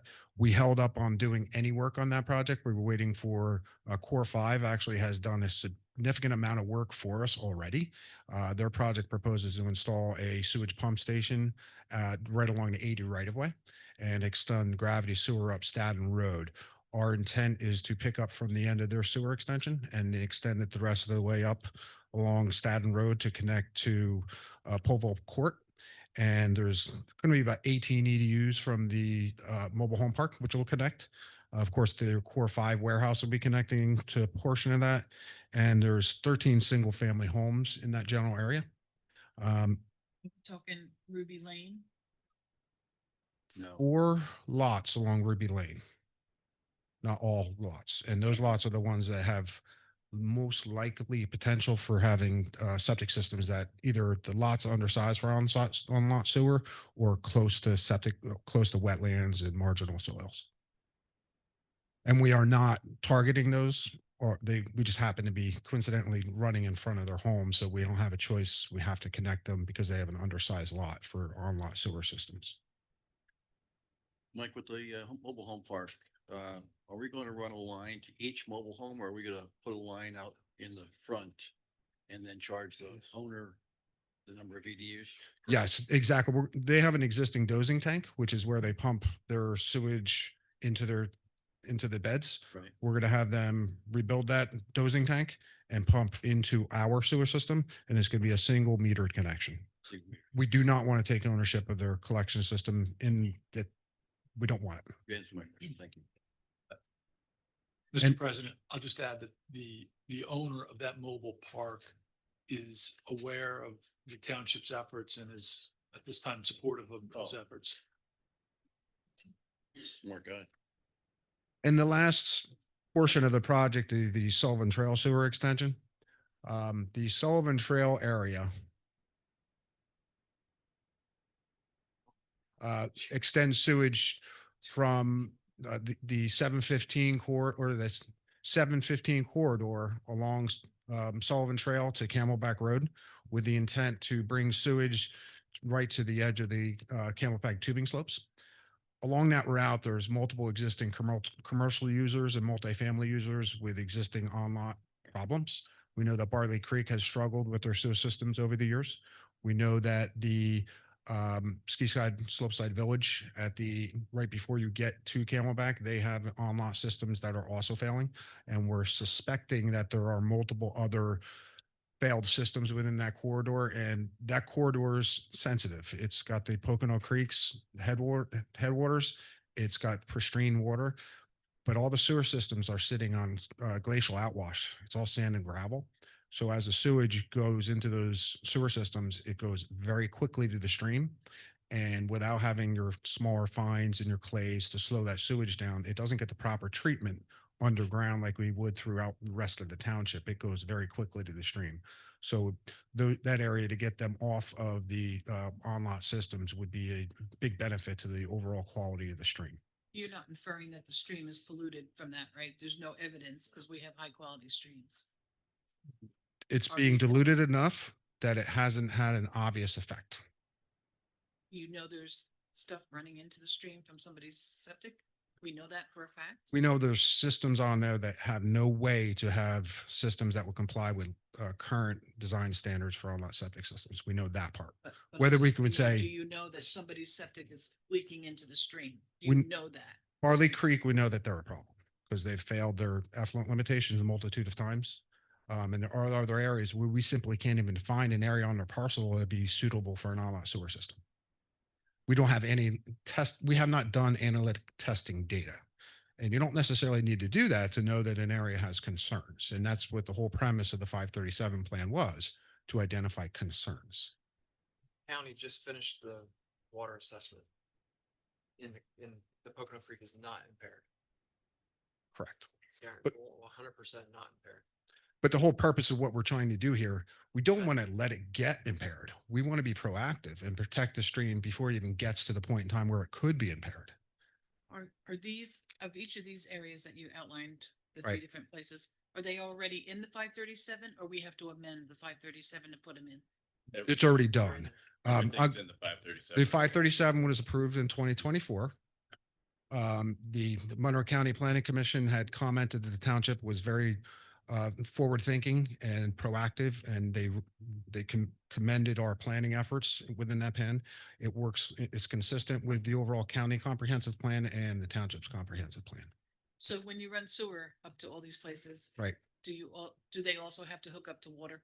The Staden Road service area, they already have water out of the Pocono Jackson system that BCR has now taken over. The Bartonsville Avenue will not have sewer extension or water extension rather as part of that. Noting, however, that the school is currently on BCRA water. And the Sullivan Trail will have water extended for a portion of it, but not all.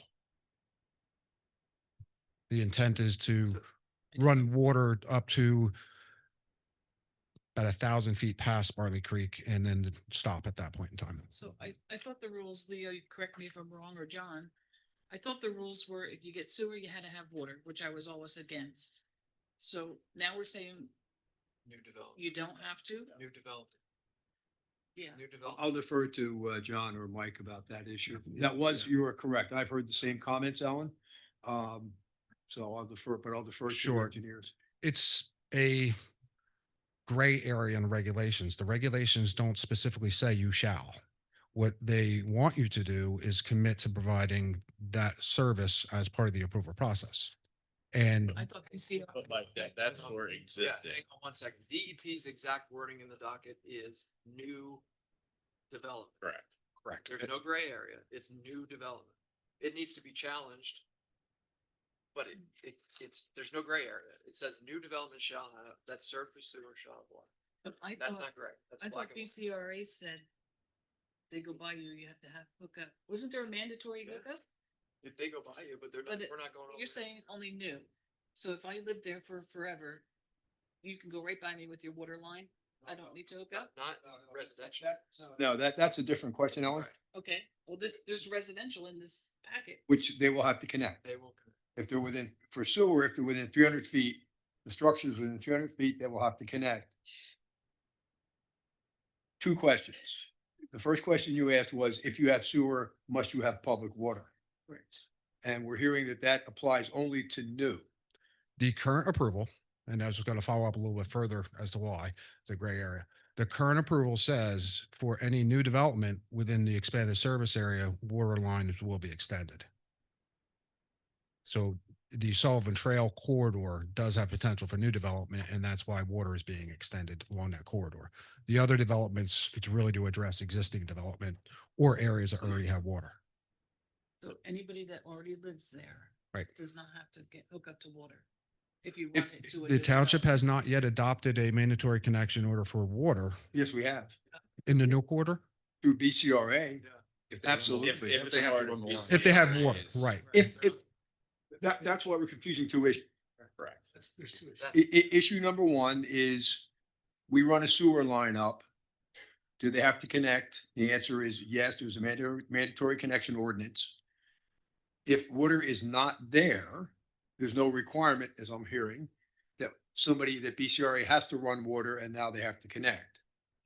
If BCRA, if it's a new development that's going to be served by public water, or public sewer, it has to be served by public water, correct? New developments, correct? New development. So the first issue is there's an area which I understand we're going to extend to where there is no public water, but there will be mandatory sewer connect and they can put well water into that sewer system and get it down and get it treated at the BCRA plant. Correct, because we're addressing an existing problem with an existing sewer system, and that's why they are somewhat exempt from that mandatory water connection requirement.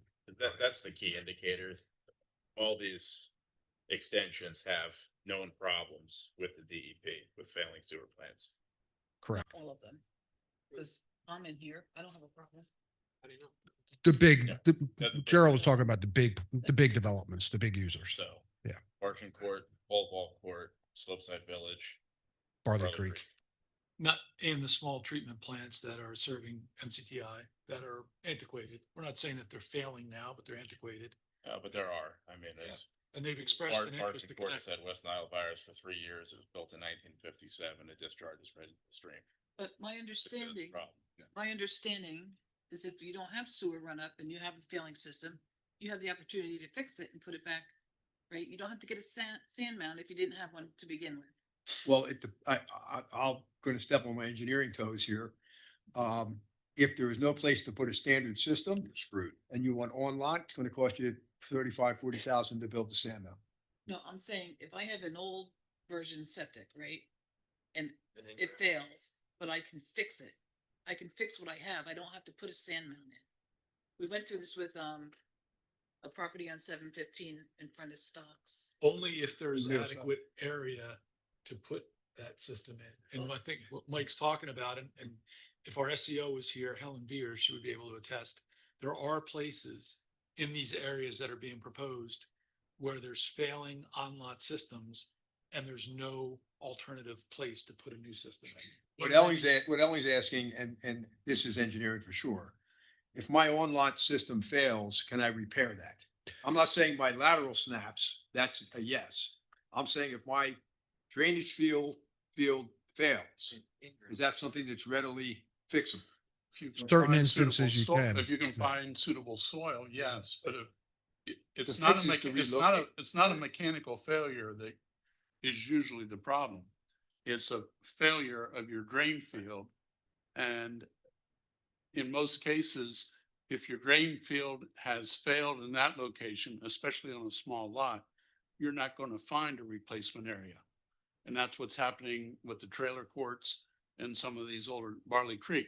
They've done everything they can. Can't fix it. But I'm just saying, the one I was referencing on 715 must have been a mechanical failure because they didn't move it. So they got to fix it. Mechanical failure, sure. Your pump stops working. You snap a lateral. I mean, I had that out front of my house on public sewer, but I snapped the lateral. And yeah, you fix that. But if you're on lot and your drain field fails, it's either. But if you can move it somewhere else, you can do it, right? Right. Or if you, yeah, you can do it. If you have suitable soils, yes. If not, then if you want on lot, you have to go sand mound and that gets expensive. Suitable Typical, soils with adequate The problem with some of these locations that we're talking about, they're smaller lots. You've got streams, so there's setbacks from streams. You've got wells, so there's setbacks from wells. So there's not the adequate area to go ahead. And further, your typical on-lot septic system is going to cost you in the order of 20 to 50, or 12 to $15,000. Be substantially cheaper to connect to the public system.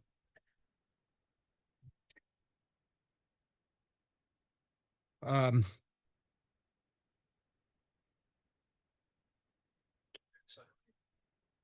a couple of other areas of public improvement that we need to talk about over time.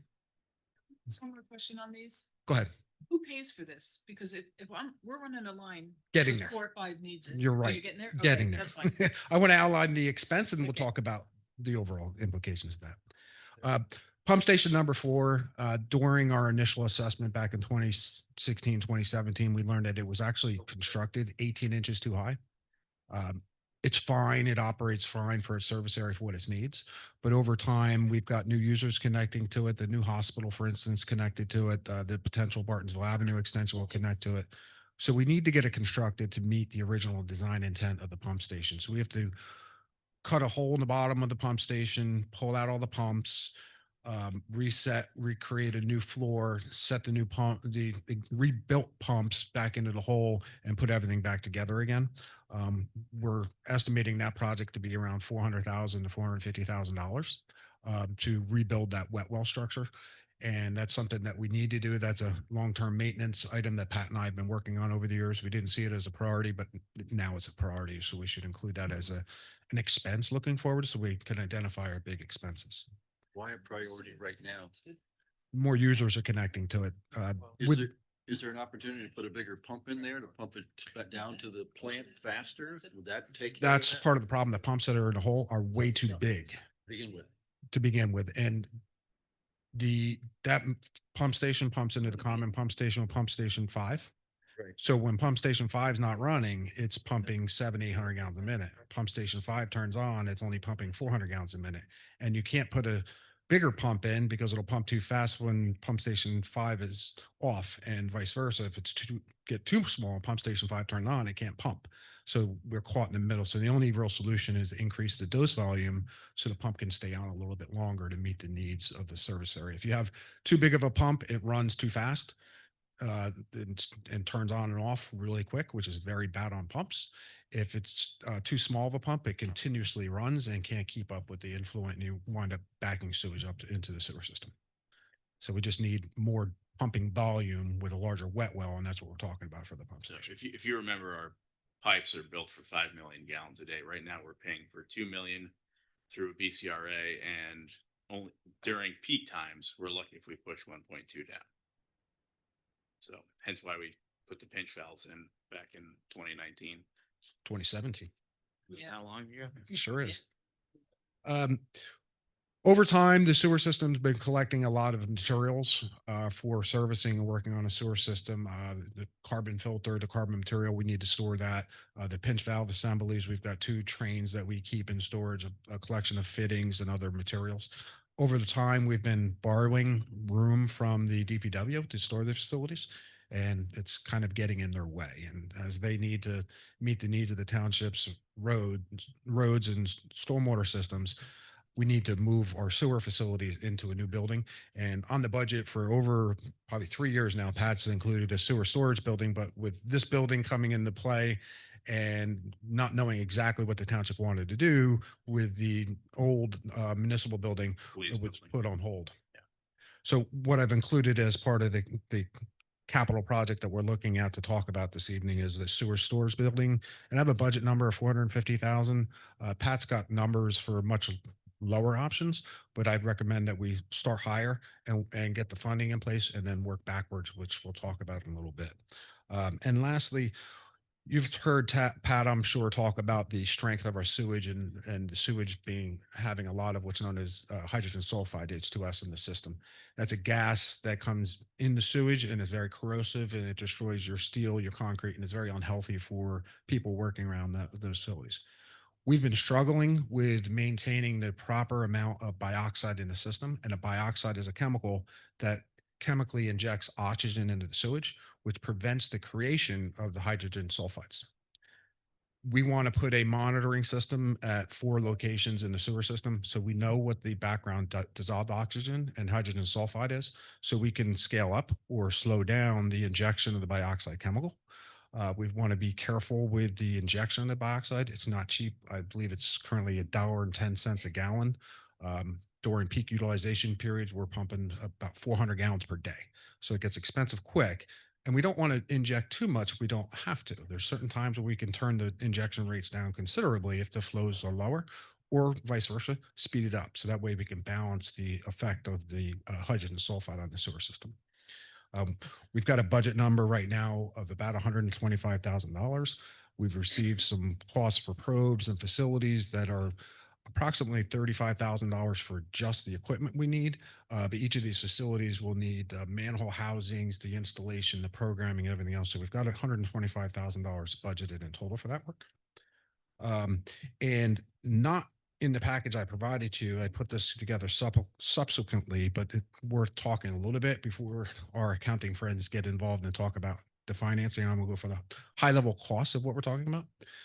All the projects that I have slated before you this evening have a total cost of approximately $11,200,000.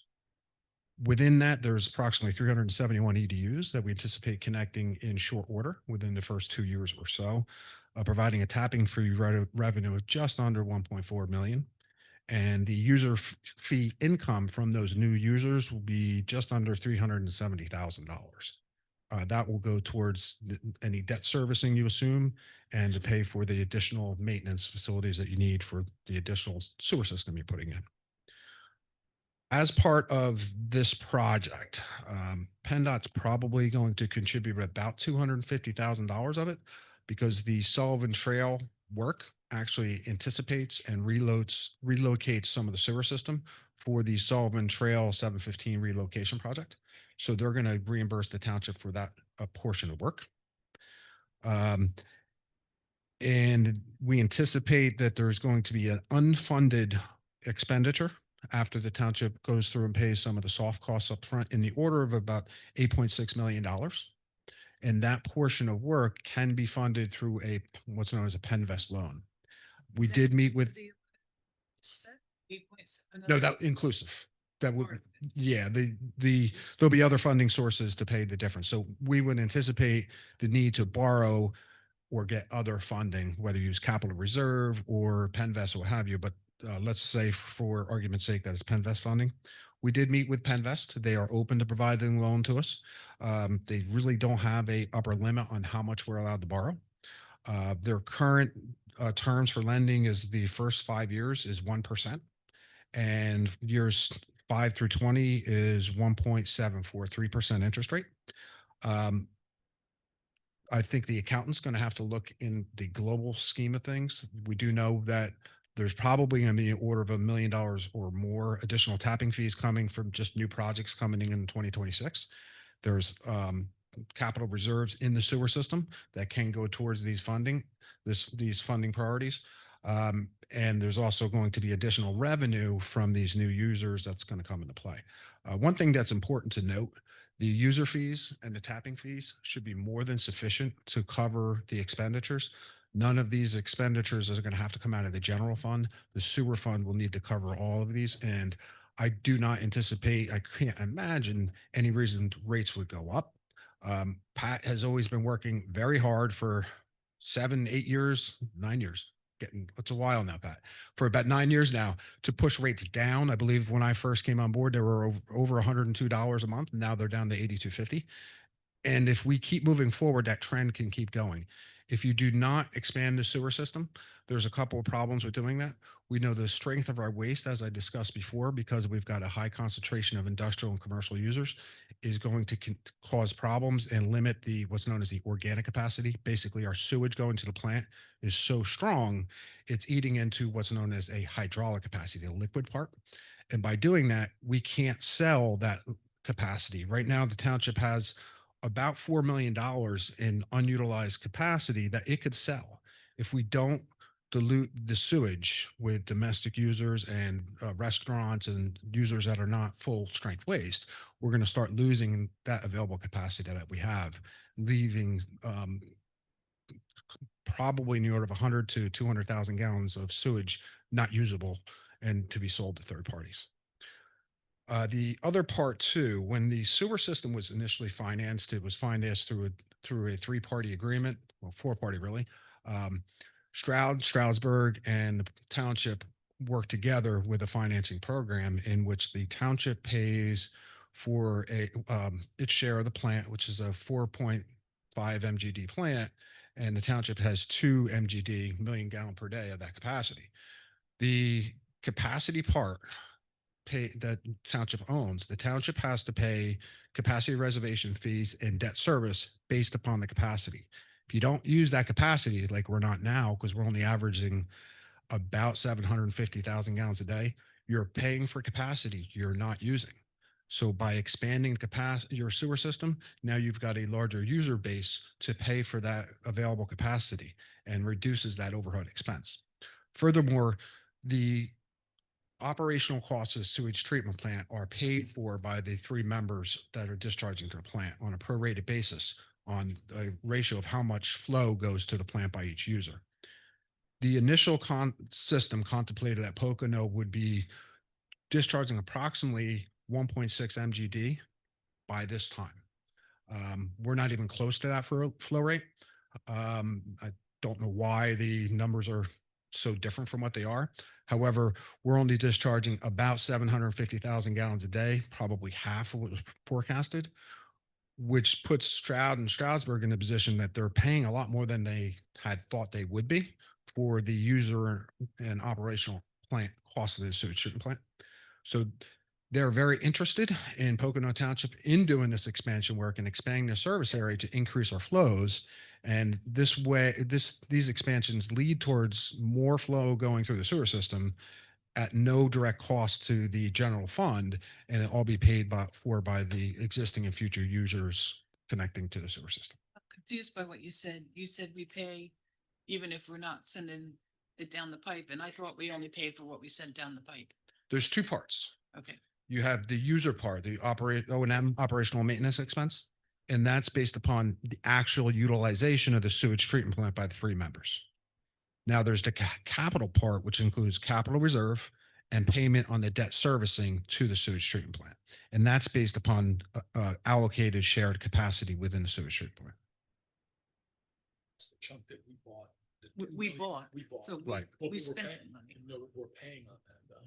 The Beach area has a We big did, right? Penvest loan. Wasn't that the cost to give us the sewer? Right, but they took out a Penvest loan. So we're still paying towards that Penvest loan through BCRA for that debt servicing. But it's still our share. It wouldn't go down. It doesn't go down, but the point being is the proportional share, we have total of 4,035 EDUs. So you take that proportional share and divide it by cost, that's the amount of cost per user. If your fixed fee costs stay constant, but you increase your user base, the cost per user will go down. We've seen that. Yep. That's why Well, they yeah. reduced the EDU rate. User So fee. have we looked at if we finance all this stuff, right? Right. What we're gonna have to charge to pay for it? Because that's how we came up with the original user rate. Our purpose here in the exercise, and I work with the accounting guys soon, is how to demonstrate and justify our intent is to have no increase to user fees whatsoever. And we've got to back our way into that, looking how much money did we put in the loan? How much grants, for instance, we do have a grant out for $500,000 for a portion of this. How much money do we use from the capital reserve fund, and play with all those numbers such that the new user fees can pay the required debt servicing. It's all coming from the sewer. The capital reserve is not paying for anything. Sewer capital reserve. Sewer reserve. Right. No, right. Nothing from the general fund. But they're gonna tell us that number. Okay. They're going to talk about strategies and say, we've got a lot more homework to do. But the purpose of tonight's discussion is to brief the board where we're at, what we're doing, what direction we're going. We don't want to come here and spend a significant amount of time without at least giving you the opportunity to have this discussion. I think it's the appropriate time to do it. And under the regulations, actually with the Penvest loan, we're required to have this discussion. And PFM has prepared a presentation here, so we can lead it right into them. Mike, the 11.2, that includes the 2.8 in water. Yes. So that's pump station 4, it's the material building, it's the bioxide storage, it's all three. All three extensions, all three yeah. extensions. I'm hoping that number comes in significantly lower, but with today's market, we have no idea, just like you were talking about before about the bond market going all over the place. The construction market's doing the same thing. I'm seeing the numbers just go astronomically high. And then sometimes I just see the numbers just drop into the toilet bowl. And I can't tell you why. If I knew why, I come work for Brian.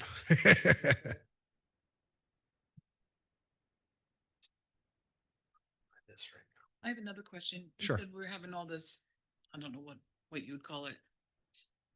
You have to dilute it because it's coming in too strong, whatever that is. Right. Isn't that on the person putting it into the system? Don't they have to dilute it?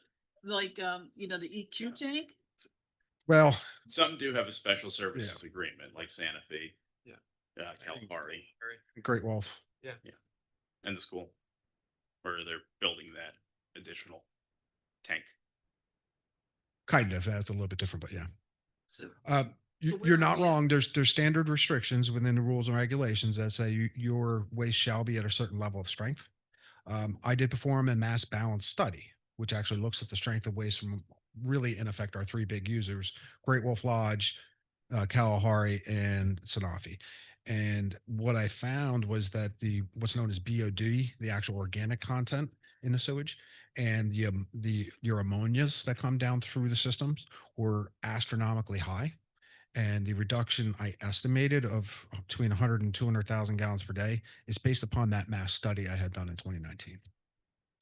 So maybe this is the EQ tank that we've been waiting for about a decade now. Is that going to help solve this problem? Isn't that what that was for?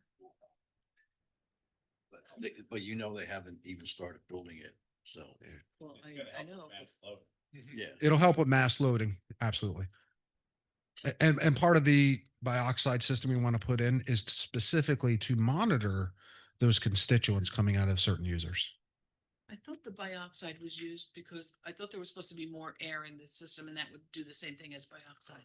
We're adding more. Bioxide is a delivery method, a mechanism for adding air in a liquid form into the sewage.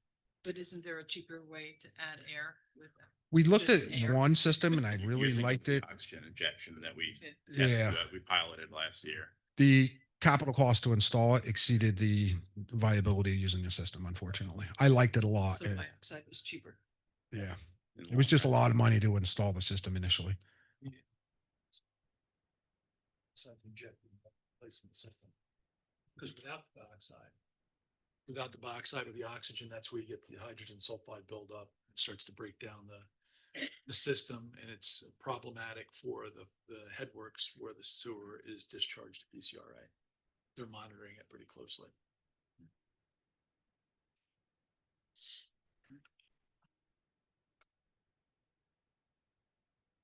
Anything else for Mike before we move to Yeah, PFM? thank you, Mike. That's Yeah, Mike, a lot thank of you. Thank you information. very much.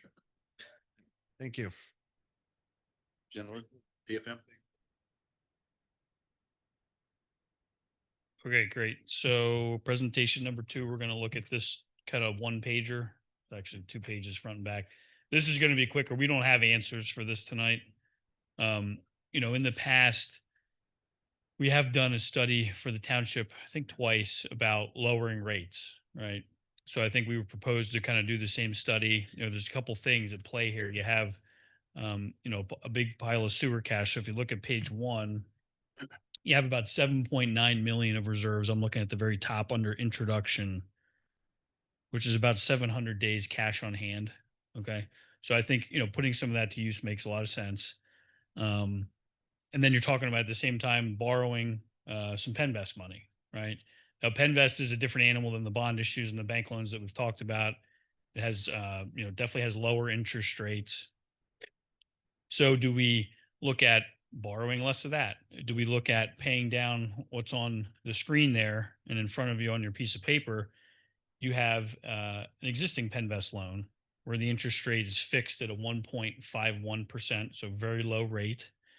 You have a 2021 First Keystone note where the interest rate's fixed at a 1.4% through 2031. And then after that, it will reset, but it has a maximum rate reset of a 3.5%. So even if rates are 10, this can only go to 3.5%.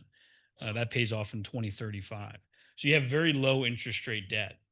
Right now, your cash is earning much higher than those interest rates, right? You're earning 4.25, 4.5. I don't know exactly what it is, but it's something in that realm. So the timing of this also might play into it. You know, what's the right timing? Do you do all this right away, or do you kind of do a little bit of it now and wait and see what interest rates do and what you're earning on your cash before you decide to move in? I'm not going to go through all the different benefits and costs, because I think that's kind of what we would propose we figure out through doing one of these lowering of the rates studies again. Is, you know, what's the best use of the cash here? There's also ways sometimes townships will take the cash, they're going to put it to work, but not necessarily to pay down debt. You can use it as a rate stabilization fund where you kind of pump that in order to keep rates at a certain amount, but it preserves the cash in case something happens, right? 3 years from now, something happens and you need to come up with $4 million. Well, you still have the cash available, even though you had it dedicated to preserving the rates. So there's different ways to think about it. I think we need to kind of go through all the pros and cons of it, put together a report, and then, you know, decide how to move forward from there, like you've done in the past. But as he said, you have done a great job of getting rates down over the past, you know, I mean, we've been at this for 15 plus years, at least I have, you know, with you all. You've done a good job of that. So we can continue to do that as we move forward here. So Any like I said, I don't have any answers tonight, but Any questions for Zach from anybody? So I've been running numbers the whole time up here, and how would BCRA pay us back? Because right now we're off. I have it as 448,000 annually that we'd be paying. We're 81,000 short with what will be coming in, but there's 2.8 in there for BCRA. How are they paying us? We might be perfect. Like if they're going to pay us that money, and that we might make out perfect on this and still be able to lower sewer and add all this. That's the overall goal. Because it's 1.782 million that we're short, and their project is 2.8. So that's we should still be able to lower this sewer. Once we're a little more sure on the cost. I mean, that's the goal for 2026. Mike probably got it dead on. Or high. Hopefully. Anybody else? And I just had one thing to add there. You'll see in your packets, there's an engagement letter for my firm as bond counsel in relation to the Penvest loan. That's something you'll need when you actually close on the Penvest loan after you apply. I believe you're looking for the February meeting to apply. Then you'll hear from Penvest in April. Then we can get to working on closing that. So if you want to take action on that now, that's fine. If you want to wait and do that at a separate meeting, that's also fine. Yeah, I think we'll do that in a separate meeting. So I'm going to make a motion to execute the letter of engagement for a Penvest sewer loan. Is there a second? Second by Mike. Discussion from the commissioners? So what does that mean? We're going for the loan, or we're gonna get the information first? We're going to find out exactly what the loan terms are and then make a decision at a future meeting. This is not the decision or. No, this is just the engagement letter with Eckert Siemens, and have just almost the same thing we just did with the last presentation. And To work just with like last BFM, time, but we get paid if the loan Once the closes. If financing you is decide back. not to do it, you don't owe us money. It's just when you close with Penvest, that's when we would get paid. If you decide to not use Penvest, go somewhere that we don't get paid for the Penvest. You loan. guys have been very fair to Yeah, this no, I township over wasn't the worried last. about that. Wondering what I was committing to. Yeah. This is just the engagement letter. The engineering's in the 11 too. Yeah, there's a multitude of different engagements I need to prepare. I'm not in a position to do that yet because I still have more homework to do to figure out how certain approvals have to go through the process.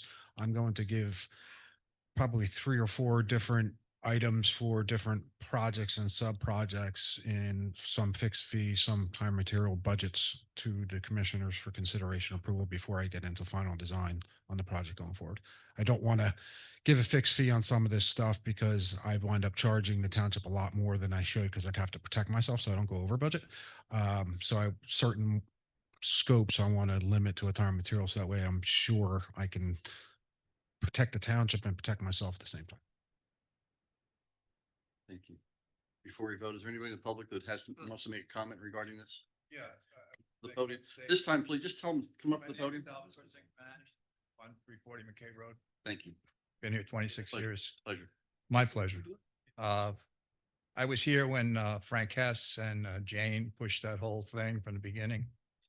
There was a big problem with Great Wolf, with sewage, raw sewage going right into the creek behind Jason's there. Things happen. I understand that. I just want to bring that to your attention. They're fully connected to our sanitary sewer system, Yes. everything. Yeah, I have a horse farm and I'm also have manure management and that type of thing. The thing I did want to bring up at the meeting is the chickens, but I see that you have that written in here. We have chickens all over the place in the creeks, near the ponds. They're all dry now. But people are becoming chicken farmers.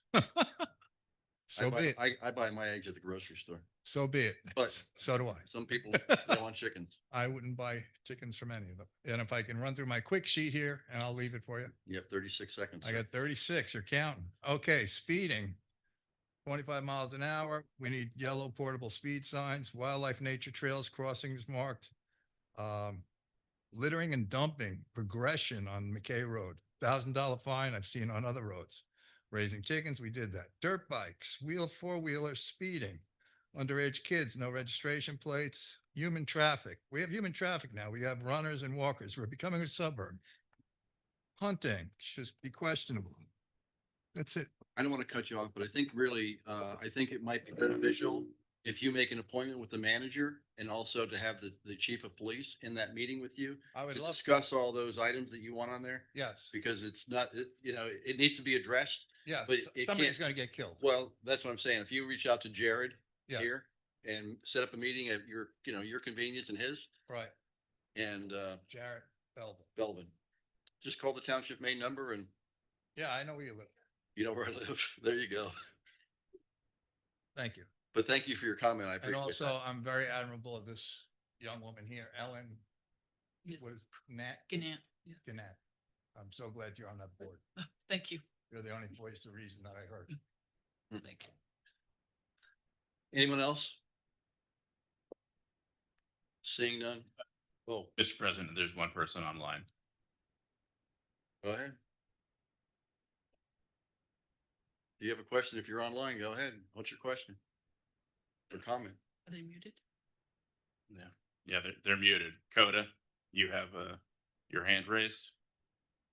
If you'd like to come offline, and answer your question or ask a question.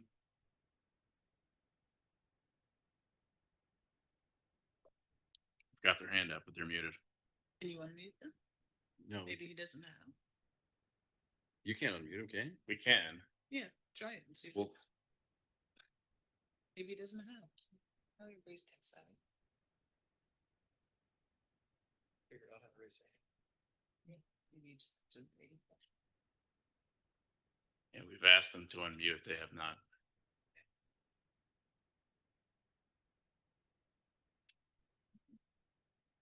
You try.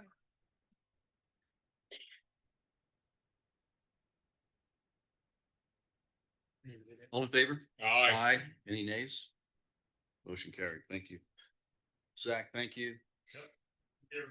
Brian, thank you also. And Mike. Thank you.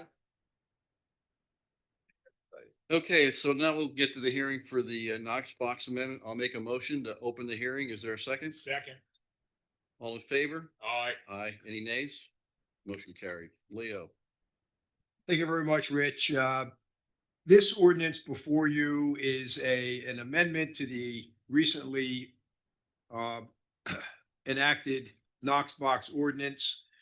It changes the definition of fire detector, and it requires that anybody that has a fire detection system be required to connect or to acquire or purchase a Knox box suitable for their building.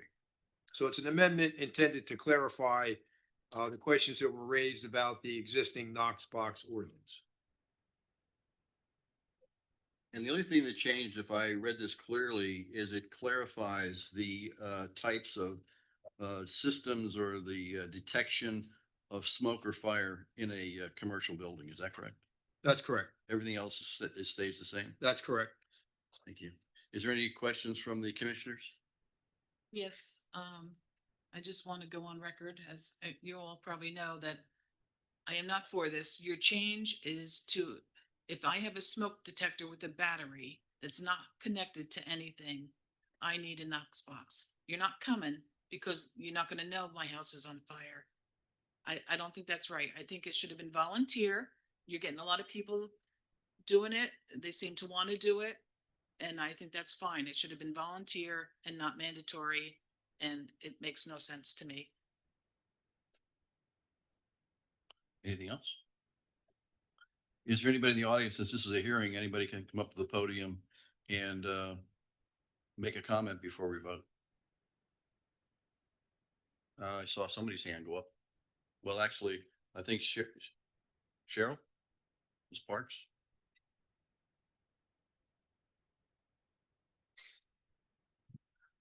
Cheryl Parks, resident for 38 years. There, Perfect. there we go. Thank you. I agree with Ellen. I'm on the side of less regulation, and I think the Knox box should have been totally voluntary for the resident. Thank you. Thank you. Is there anybody else that raised their hand? I think.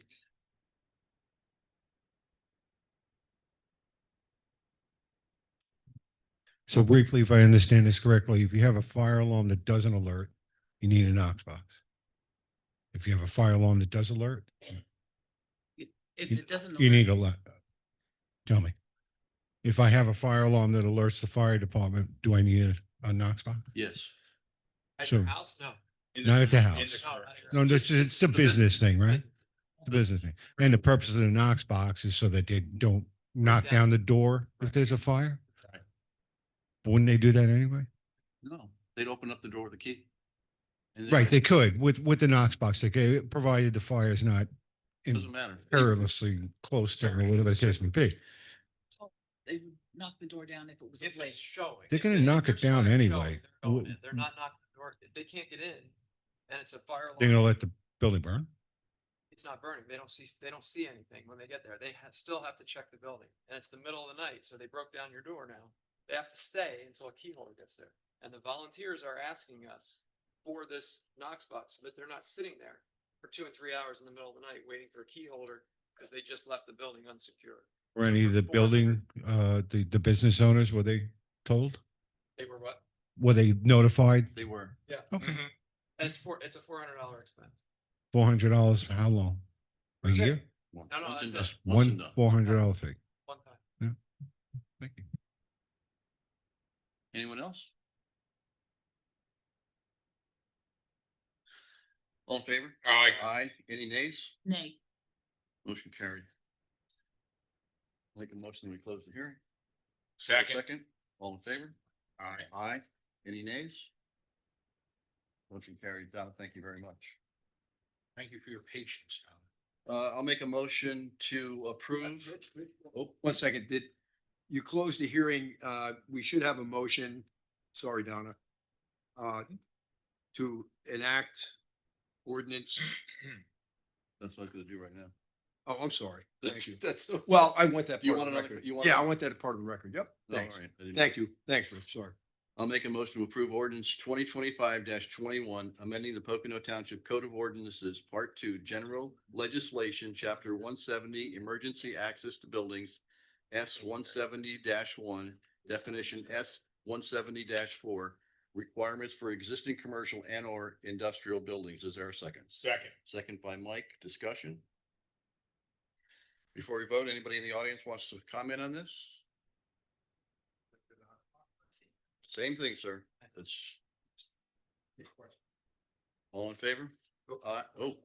Oh, then, Is the key in the? yes. How do you handle vandalism? You know, Well, You can't. No, it's not the point. There's a box on the outside. I know there's a key. the firemen have a key. The firemen have a master key Right. to the lockbox, the Okay. knock box. The lockbox. And then naturally, the key for the front door or whatever door Fair enough. is in there to open it. Yeah. So how do you handle somebody who sees that, and knows that the They're- key is in there? Like They're- vandalism, they're virtually indestructible. are they? Mhm. Sledgehammer. They're essentially small Yeah, safe. destructible. I watch Storage Wars. I don't believe it, but all right, cool. There's also Knox boxes that you can integrate your central alarm system with as well. Sorry. There's also Knox box options that have an alarm sensor built into it, like ours here, that should somebody knock it off the wall or anything, it would trigger the alarm system. Yeah, this seems like that. Thank you. Good evening. All in favor? Aye. Aye. Any nays? Nay. Motion carried. Now, Donald, thank you very much. You have a nice evening. Tonight under resolutions, I'm going to make a motion to approve resolution 2025-34 denying preliminary plan approval of the Swiftwater Pond LLC preliminary land development plan. Is there a second? Second. Second by Brian. Discussion? Is this the? Oh, wait. This is the solar field, This is correct? Blue Yeah. Wave Solar. That's been withdrawn. Right? Correct. That was withdrawn. There's nothing to act on. It was withdrawn last Wednesday. Oh, is that right? Yeah, the plan was withdrawn. Yeah. Okay, then. Yeah. I'll just- They're past their appeal period. Yeah, from both zoning and engineering. Perfect. Let's hope they don't resubmit their plan. They can't. They Oh, they can't. can't? There's an ordinance in place. They can resubmit. They can do whatever they want. but Yeah. there's an If they're gonna ordinance put in it on a place. roof or impervious surface, but never in a field again. Oh, good. Cut down a forest. That's perfect. And no longer in the R1 district. Nice. Yes, that's true. Okay. You have to withdraw your motion. I'll withdraw my motion if you'll withdraw your second. I'll withdraw my second. Okay. I said, that's Under consent agenda, I'll make a motion to approve a consent agenda of the following items, old business consisting of the minutes of the September 15th, 2025 regular meeting of the Board of Commissioners. Financial transactions through October 6th, 2025 as presented, including ratification of expenditures in the amount of $998,467.91 for the following accounts: general fund, sewer operations, gross payroll, capital reserve, construction fund, transfers. Is there a second? Second. Second by Mike. Discussion? Yeah, on the minutes. I thought we voted for the in lieu of fees, and I'm not sure that's included in here. The amount or the fact that we voted on it. It's hard to tell For, because it's just numbers. But there's no dollar amount. Right, What's wasn't the that the Tannersville Tannersville point? point? Yeah. So I would ask that if it's not in there, we amend that, For the $118,000? whatever. Is that, it yeah, it was $118,000. Commissioner Ganance, right, we'll make that amendment. You'll accept, who seconded that? Yeah, like me. You'll accept that? I will. All in favor? Any questions from the public regarding this motion? Online? All in favor? Aye. Aye. Any nays? Motion carried. Under new business, there's no personnel. Under my report, I'll make a motion to task the Chief of Police and the Civil Service Commission to create the eligibility list to present to the Board of Commissioners for hiring purposes. Is there a second? second. Second by Brian. Discussion from the commissioners. Do you have a good list, Jim? These could put one together. You have to put it together. Oh. This is for the start Oh, of you the haven't started, to okay. create it. Anybody in the audience wish to make a comment? Send another question. Rick, I'm Ellen sorry. has a comment. Yeah, go ahead. Yeah, go ahead. I thought you were done. No, I thought of something else, but I didn't think it went through. Is this the new requirements now that they can do a lateral transfer, or is this the old hiring? We're gonna start with lateral transfers and then look at if we can't fill positions with lateral transfers, we're gonna look at sponsorship. So yes. But everything's in play under the new. Yeah, That's correct. those Yes. were the rules that we adopted at the last meeting. So everything's Yeah. in consideration. Good, thank you. Now, anybody in the audience wish to make a comment regarding this? All in favor? Aye. Any nays? Motion carried. I'll make a motion to approve the trick or treating hours within Pocono Township to Friday, October 31st, 2025 from 5 PM to 8 PM. Is there a second? Second. Second by Mike. Discussion from the commissioners. I mean, I know we do this every year, but what if they're out till 9? I mean, there's no consequence, right? No. So why did we really set it?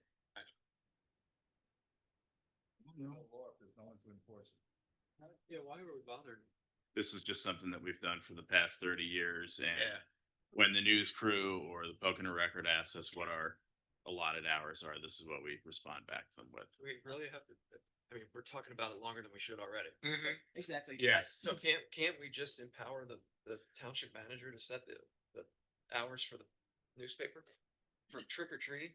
I mean, do we even need it? You want someone knocking at your door though at 9 o'clock at night?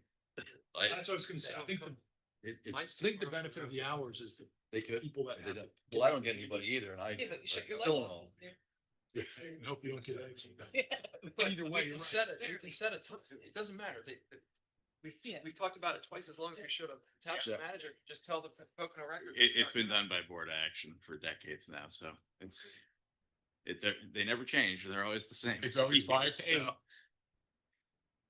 Then why don't we make this our set rules until we change them in future years? Perfect. There you go. Right? We don't have to do it every year. All right. Suits me. So Anybody in the audience wish to comment regarding this? Just like. All in favor? Aye. Any nays? Motion carried. Okay, I guess I got this one. It's the Crescent Lake, I guess, Property Owners Association. They're requesting for a support of an RCAP grant application. Is there anybody wants to make a motion for this? So moved. Discussion? You made the motion, I seconded it. Yeah, that's fine. So I was up there on Saturday with them. They have 37 houses on a single well since 19 whatever. They don't actually. I have the paperwork in my truck when the well was drilled. DEP considers them a public water source because there's 37 houses on. They test, their tests all come up fine. The only thing they're missing is chlorine because it's a public water system. To do the upgrades that DEP wants them to do as part of a consent decree, $1.6 million for 37 houses. It's cheaper for them to drill their own wells. So they That's like can't the drill people their own test. wells because It's too- I said the same thing. isolation. The isolation distance. However, they can put 2 or 3. Mike's not here anymore. Potentially, with the help of the township, we can put 2 or 3 houses on a well, 2 or 3 houses on a well, and save them the money. I don't think there's any way they'll get this RCAP or this. Can it support it? Can There's water there to support that. Yeah, they're already. It'd be all the same aquifer. Yeah, how many feet down? 300. I'm just curious. They're 320 right now. So are they saying they have to start a water company, right? They do have to start a water company. And then they'd have to do this chlorine testing all the time. No, they have to drill a new well because they can't determine the size of the casing and everything else. Mhm. They have to drill a new community well, establish the company, build a building, do the chlorine injection, everything that BCRA does Right. for 37 homes. Right, How but does the there's- state find out? John, isn't there costs like, They still have to They go still through need to regulatory do testing filters as well and because things, it right? is deemed a Yeah, public so- water. Drink. yeah, but that's expensive because we have a property that does that. But if you remember, They're doing it now. And this they're was in doing it front of now. the board. A couple of waivers were in front of the board for some Crescent Lake lots years ago because of this issue with the isolation distance with the proximity to the lake. How'd the state find out about this? Who called the state? They still have to go through regulatory testing now. Right, and they go through it and it passes, everything passes. Right, I understand, I get it. But no chlorine. Almost like the Lower Lake Dam. Why did they put Silliness, bottle but of the- Clorox down the well? Where they tested? Has to be a building, climate control, and, Wow. again, this is what they want to try. Okay. There is a letter, a request letter in your packet from them explaining it a little bit. But Brian did sum it up pretty well. They're getting to the point where if they don't sign the consent decree, it's gonna be $5,000 a day. Water guard. Water guard stuff, you don't fool with them. $5,000 a day. Starting with. Cheap. Starting. They don't have a date, but Come down on. I'm going to a meeting with Senator Brown and, That's cheap. and Representative Matt Sir, please, your comments. to try to, I mean, they don't have the money to do the one Yeah, I point six. understand. They're gonna charge them $5,000 a day. Do they ultimately want the money or Where's do that they one? want compliance? Yeah, right. So we're gonna go to a meeting with DEP. All in favor? Aye. Aye. I guess we'll support the letter, right? Whether they get it or not. If we all agree. Yeah, it's just a basic letter of support from the township. Right. On the next two, I have to abstain. I have a conflict of interest. They're applying to mine. Wait, 1 second, I'm sorry. Didn't they also apply for, they wanted a letter for LSA too? Yeah, they're asking for it. They're asking, this one is RCAP. Well, it says LSA before it. There's two requests here for But support. the Yeah. LSA grant is for Brookdale. I think they want, They want to both. they want both. Michelle's gone. She would know. Michelle, oh. LSA. And RCAP. Are we gonna start doing this for businesses? We've always done it. This isn't for a business. This HOA is a certified nonprofit. No, Obviously, it's a form of government, so there is no business to be done there. I think we're talking about two different things. I think Rich is looking at the next one. I Oh. wanna get this one done first. Right? The letter that I have from them. Is they for applied LSA LSA and and RCAP. They It's a want joint support. letter. Yeah, on the agenda tonight, it says a request for support on an LSA grant application for Brookdale. That's Florida Brookdale. Spa. Yes. Different. So Rich, if you just want to amend your motion, I request didn't for make a support motion. on, I didn't make a motion. if anyone just wants to add RCAP and LSA, it is a joint letter of support. I get it. There's no motion? I make a motion. Did you make a motion or there? No, I didn't make. I make a motion that we write a support letter for the LSA and RCAP grant for Crescent Lake. Second. Oh, wait a minute, we did do that one. I thought we approved that one. We voted on it. That's. No, we didn't vote on it. We didn't vote on that one. Who's been drinking? Jesus. It's a long. night. No one has a problem. All in favor? Aye. Aye. That gets rid of Crescent Lake. It's just a letter. I understand. And these came in at different times. That's why they're separated on the agenda. So which one of the commissioners wants to make a motion for the Brookdale Nordic Spa? I'll make a motion for discussion. I'll second for discussion. Is there, so the LSA and the RCAP that it applied for, is there a public component that you're gonna use that money for? Is anybody here from them to talk about it? I don't know. Ask Leo. Is there anybody here to talk about this? I'm sorry, the question, Brian? I'm sorry? Somebody had a question? I said, is there a public component that this money's gonna be used for that project? I, Tourism. Can Ellen speak Can to I it or no? speak to it or? the question is, can Ellen speak to it? Yeah, Ellen can speak to it. She just can't participate in the vote or deliberation. That's all. But you can And speak to it. there is a, If you read the letter, correct, that I did not sign, it's not for me, right? It was for correct. It Sean, was Sean Hoffer. our CEO. It says it right in there. I'm trying not to be conflicted here. No, you're not being conflicted. You're But just it- providing information. You're not It's participating in the vote. tourism. It's increased taxes. These are good paying jobs coming out of there, over 100. So, that's benefits everybody.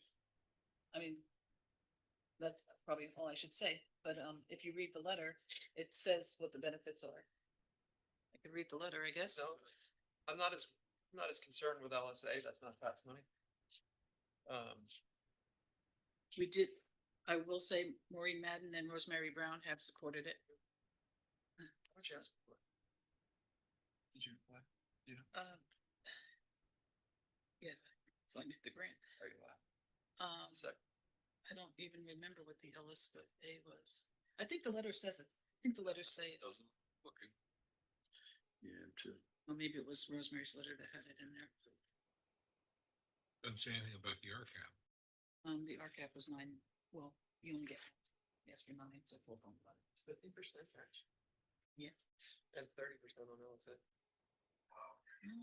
Not that there was a match on the LSA. So I think multi-modal is 30. Yeah. Okay. Well, is there anybody in the audience that wishes to make a comment regarding this application?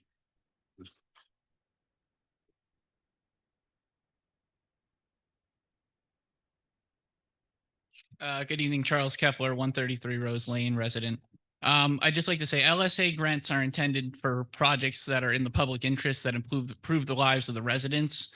I don't see how a Nordic spa is really improving the lives of the residents. I understand that it's jobs, but that's not really a public good, especially considering at just the last meeting we gave $274,000 discount in open space fees to a local developer. I'd really like to see the township stop giving away public money and try to use that money to build our senior center, build a community center, bring back our library, something like that. If we're going to be putting our cachet towards some kind of grant, I'd rather see the grant going towards a township project rather than a private spa that's going to be making money for the spa owner. Thank you very much. Thank you. Anyone else? Let's see. Back that 1 second, because I have a few things regarding that. 2 to 3, the philosophy and the ideology of the township. It was started with the trout farm and forestry and hunting and farming. I see nothing in the last 10 years, as said, he stated, open space and bringing it back to what it was. I see speeding, I see building for the tax purposes. And I don't see the community getting anything out of it except a headache. Thank you. Thank you. Anyone else? Thank you. This is not township tax money, just to be clear. We have a motion. We have a second. Oh, Hang on, Jim's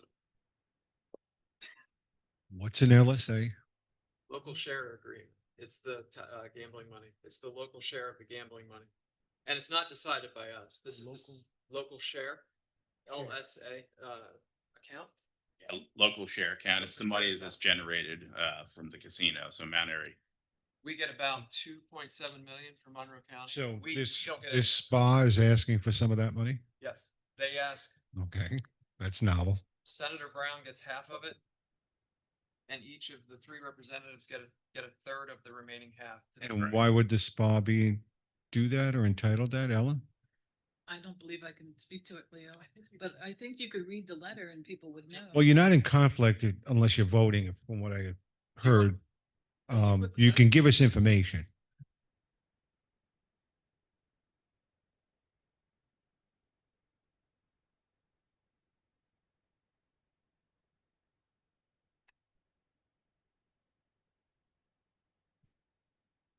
Ultimately, we don't decide. They're asking us for a letter of support. To support the spa and its petition to get this money. Who decides? No, Harris. Senator Brown and Maureen Madden in this case. Because that's where all the casino money goes. No, it's under their purview to decide how the chunk that comes to Monroe County gets spent. Okay, so then going back to what this gentleman said, so how does it benefit us? Letter is up now. See what the applicant believes. Job creation and payroll impact. Okay. Tax-based growth, tourism enhancement, and sustainable development. Are they getting any kind of a tax break for doing it? no, they won't get a tax break. They're not going to get tax break. No, that's something. That's a LERTA thing, right? Well, it'd be a TIF or anything. What's the other thing, the TCLA? What is that? The other is an RCAP grant, which is again a grant, but it's a different type of grant. But it's money that is allocated to the county that the state senator and the state reps get to give away. Okay, it's a great political gig because you get to go, if it's approved, to somebody and say, here's a check from us. Okay, so the benefit to us is what you have on the letter here. That's what the developer believes the benefit to the township would be if the project were to move forward and would receive assistance either by an LSA or an RCAP grant. And who saw this letter? You're just asking for, you're just asking for a letter of support. That's exactly right. I got That's you. all it is. If we decide to do that, once we vote, which we haven't voted. Yeah, that's what I'm stopping And you. it's pretty clear that Mr. Kepler said, don't do it. I believe. Right? But just to Pretty clearly you said confirm, do this is not not the vote. township. Well, I'm right by it and I don't Yeah, really this is just a letter of support. appreciate it, but, Thank you. thank you. There's a second, there's a motion, there's a second, correct?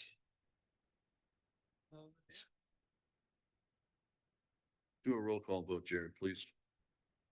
Commissioner Ganana, Abstain. Commissioner Wynot, No. President Lubensky, No. Commissioner Velarde. Nope. Okay, moving on. Natasha is not here this evening. Mr. President, if you could, I mean, are we going to take action on the second one? They were both included, the LS. I thought the motion was, There are two different motions because they came in at different times. I'll make a motion for a letter, I guess, a letter of support for their art. Is it RCAP? RCAP. RCAP, Grant Accolace, Brookdale, Nordic Spa. Is there a second? Second. Second by Brian. Discussion? Explain the funding methods for RCAP, please. I Me? can't, yeah.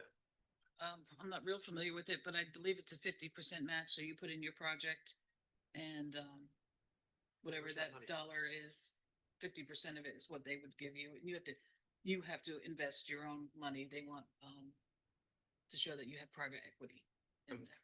And where does that come from? Where does the private RCAP. equity come from? No, the RCAP. It, it's an annual allotment in the state budget. That comes from the governor. Okay. It doesn't come from us. No, neither. No, of these. neither of them come from us, but Ellen is right. It is a 50-50 match. No, it comes out of my pay. None of it comes. We tried to apply for RCAP, for this building, for 3 years and we were unsuccessful in Yeah, that. it's very hard. It's extremely hard to get unless you're in Philadelphia or Pittsburgh generally. We ain't building a big. Okay, there's a motion, there's a second discussion. Any other commissioners have anything? Nope. Anybody in the audience want to comment on regarding this before we vote? Roll call. Commissioner Ganant, Abstain. Commissioner Wynot, Yes. President Lubensky, No. Commissioner Velarde. No. Motion fails. Okay, so again, Natasha's not here. Ms. Ganant, Yes.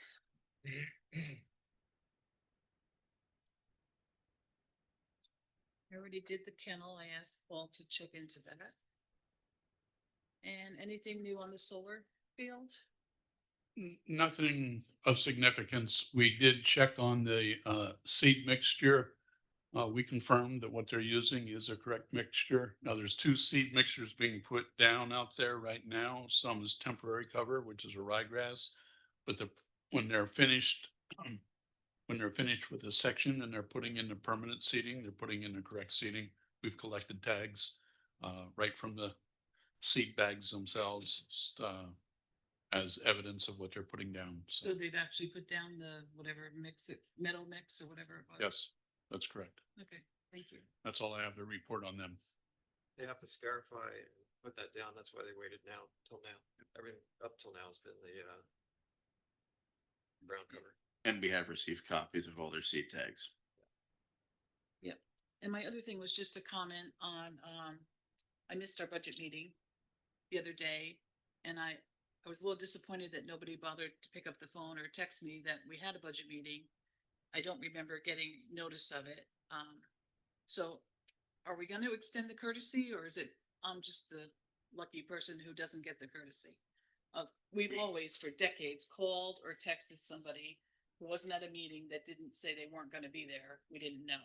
And not one of you thought to call me or text me. I'm like half a mile down the road. We all knew about it. How did you know about it? You were here when we scheduled. Yeah, we You were here scheduled. when we I don't scheduled it. remember. I don't remember But scheduling it. instead of saying it in an accusatory tone. You were here when we scheduled. I don't remember that. Okay. Well, You were here when I was gonna schedule But it. As soon as we scheduled it, I put it in my calendar because Yeah, I was I thought I would have I wrote was it always down. anybody But else I've never around here kept and any. I forget things. to say, hey, you could have did it. No, but somebody always does, but that's fine. That's fine. You know, Ellen, You maybe, if you would maybe, The other thing was, it wasn't on our Facebook. We usually, the last budget meeting, we got an invitation, so we're doing all different kinds of things. Do we have a system? I mean, because the public didn't know about it either, so. Sure they did. what are you talking Did they? It was advertised. It was advertised in the Pocono I Record. know it was advertised in the Pocono It was Record, but advertised on, yeah. we always put stuff on Facebook that, so this didn't get there, so I don't know if it's because we had the website kind of changed in that same time. It was on the website. Yeah. The It was website, on the calendar. It wasn't out there as a notice. correct. You have to look at the calendar and look at all the days to know what was happening. So it was there. It was there. So. Yeah. Is that the standard? I just want to know. and Well, I people don't think should know. I don't Is think that there's a what- standard. I don't think there's a standard. I think you try to attack people and people don't forget those things. And then also you want to check people's personal taxes, whether they're paid or not, to make sure that their taxes are paid, that they're complying with it. And that's anybody's right. Anybody can call the tax office and do that. But when you do that, that just puts another burr under people's seat that they say, well, if she doesn't show up, she doesn't show up. That's kind of the way I took it. Okay, that's what I thought happened. Thank you. Well, hey, I'm just gonna be honest with you. Appreciate the honesty. Yeah. I don't expect a phone call from you. I replied to your question online about when's the next budget meeting. Yeah, you Yep. did. So I replied to you. Do you have anything else? Nope, that's it. Mr. Wynot? Jared, is there an update on the historic? There overlay is. Discussion? There is. You're not Jared, but okay. They go to the same barber though. Yeah. Two. Wow. He didn't hear that. Thank goodness. Two updates. I have a preliminary draft that I'll be circulating shortly. So that we have that in line for our next meeting. But the second item is received a call from Attorney Ralph Maturgia, who represents the undeveloped portion of PMI, Mr. Cahill. Mr. Cahill would like information, if I'm permitted to share it with him, because he was unaware of the request for the historic district request. Now, if I recall the map correctly that was handed out, and what we're looking for, Brian, is a better map. We're working on that with engineering.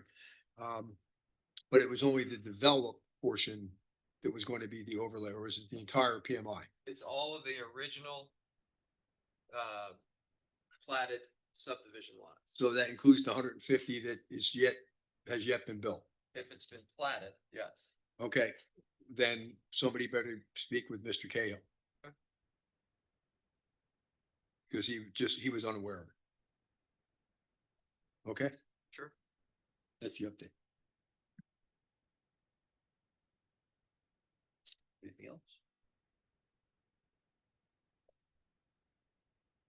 Oh, sorry. Yeah, no, I'm writing it down. Okay. Good, thank you. Mr. Velarde? Yepper. Wait, I had a question for Brian, because are Okay. we skipping over something, or are we skipping that because Mr. Cahill needs No, we're information? skipping it because. We're still waiting on engineering. It's still in drafting process. We're working on it. We're waiting on a better map than just a highlighted plat. We want tax map. We're working on that now with engineering. But it was, I misspoke to Mr. Maturgia. I'll correct that. I thought it was just the existing buildings that qualified under both federal and state designation. No, all the original platted lots were part of the MPS. Okay. National Park Service designation. All right, my mistake on relaying that to Ralph, but I'll correct that right away. And Chris Ann has a copy of that original subdivision as well. I'll get that scanned over to you. Thank you. Okay. Mr. Velarde? Yeah. I don't know if you all can see it, but this swell looking Stein that's in front of me here, and there's a couple down in front of Jen. For $10, you can have your own. And you come on down to our Oktoberfest this Friday between 2 and 8, and you fill that up with water and you hold it out in front of you as long as you can, and you win a prize. Right? It's gonna run every hour. Okay. We're gonna do a contest. Whoever holds it out the longest will win one. But we are selling them at Oktoberfest for $10 a piece, and the proceeds will all go to the fire department. And you can even buy them tonight. Yes. Why is it water, not beer? It would be Beer, water yeah, mixed it's with beer. water mixed with barley, sir. It's water mixed with barley. Yeah. Now, a public service announcement, mail-in ballots. I got mine today. I imagine a whole lot of people got theirs. And, well, make sure you vote. Make sure you fill it out correctly and mail it in and sign where you're supposed to sign it. And, if you don't do the mail-in ballot thing, then, vote November 4th and, vote your conscience and vote for the right people. Jared, what's the results of our community cleanup? So we had our township cleanup last Friday and Saturday. Generally, the fall is slower than the spring. You know, most people are in their basements, figuring out what they do and don't want anymore in the wintertime, and then in the fall. So 2 years ago, we adopted the 2 1 year, 1 the next year. So spring, fall, spring, spring, fall, spring. This is not anything that the township makes money on. It costs us about $40,000 to do 2 of them a year. So it was a lackluster turnout. Usually there's at least one day where it backs up. This was steady the entire time, but nothing like past years. But it's a worthwhile endeavor. Just to make sure that we keep a lot of the litter off the roads. Yes. Okay. Thank you. And, while I'm at it, Paul, how's our violator down in Barton Glen working out? It's not a tent city anymore. No longer a tent city. No. We did file citations for the Right. property maintenance. The owner did come in. I had a lengthy conversation with him to tell him what needs to be removed from the property. He seemed to be kind of clear of what needed to be done, but I told him we'd still file the citations and follow up. It still looks like Appalachia back there, but it's getting better. Yes. Thank you. That's my report. Okay, thank you, Mr. Everybody. Zoning, Paul, do you have anything for us tonight? There's not too many issues coming up. I'll keep it brief. We had a lot of kind of violations that were previously issued that have been alleviated. Tent City, like I said, came in, spoke with him. Some of the stuff at Valari's, that restaurant has been cleared up. Some random sign violations. We are kind of following up on TDUs more due to the kind of improvement of the project and kind of the new funding that's coming with that. So there's a couple of issues, or excuse me, a couple of TDU NOVs that went out for a couple properties that are in violation. Pretty steady on zoning and building permits. Other than that, if any commissioners have any questions on specific projects, more than willing to answer them. Does any commissioner have anything for Paul? Paul, thank you very much. Chief, second meeting of the month, I would assume, unless you have something for us. Thank you. Township Manager, Mr. Belvin. Thank you, Mr. President. If anyone's hopped on our website as of this past Friday, it is now active. Much cleaner look, a lot more information on zoning, more fillable forms. So we hope to streamline a lot of zoning and codes related questions, sewage forms as well.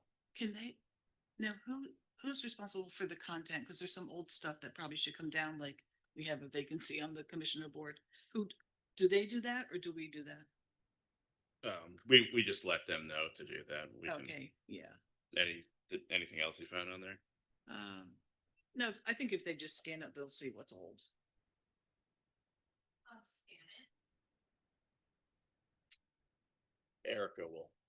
Erica will scan and get back to you. I mean, each day we're catching something or adding something to it. So, It looks good.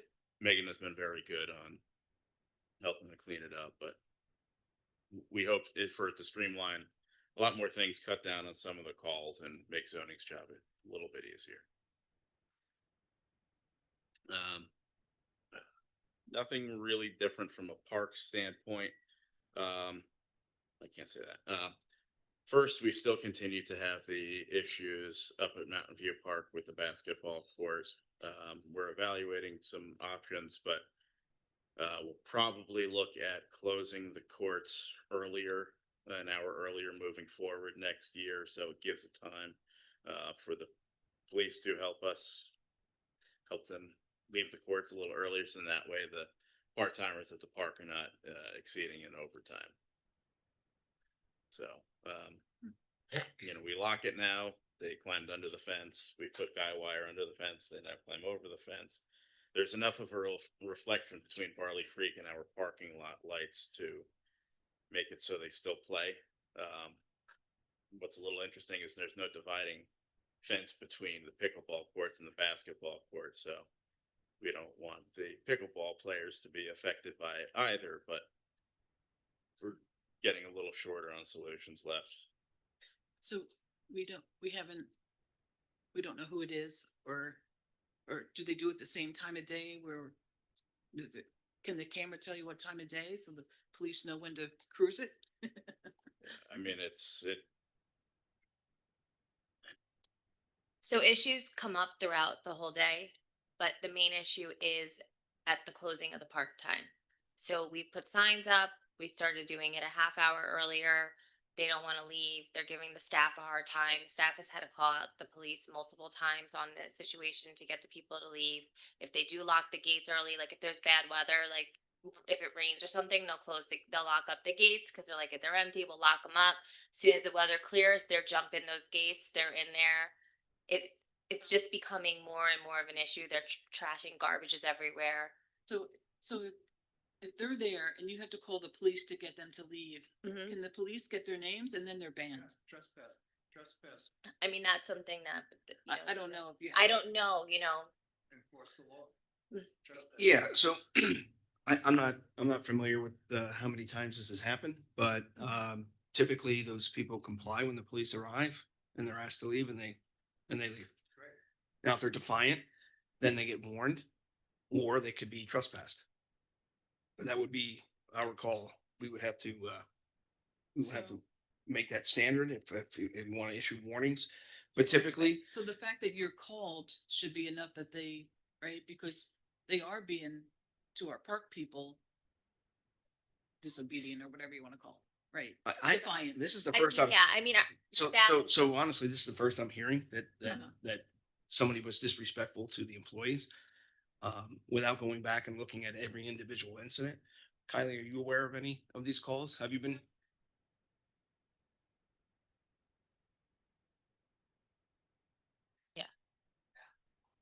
yeah, no, that was it. That was a separate issue.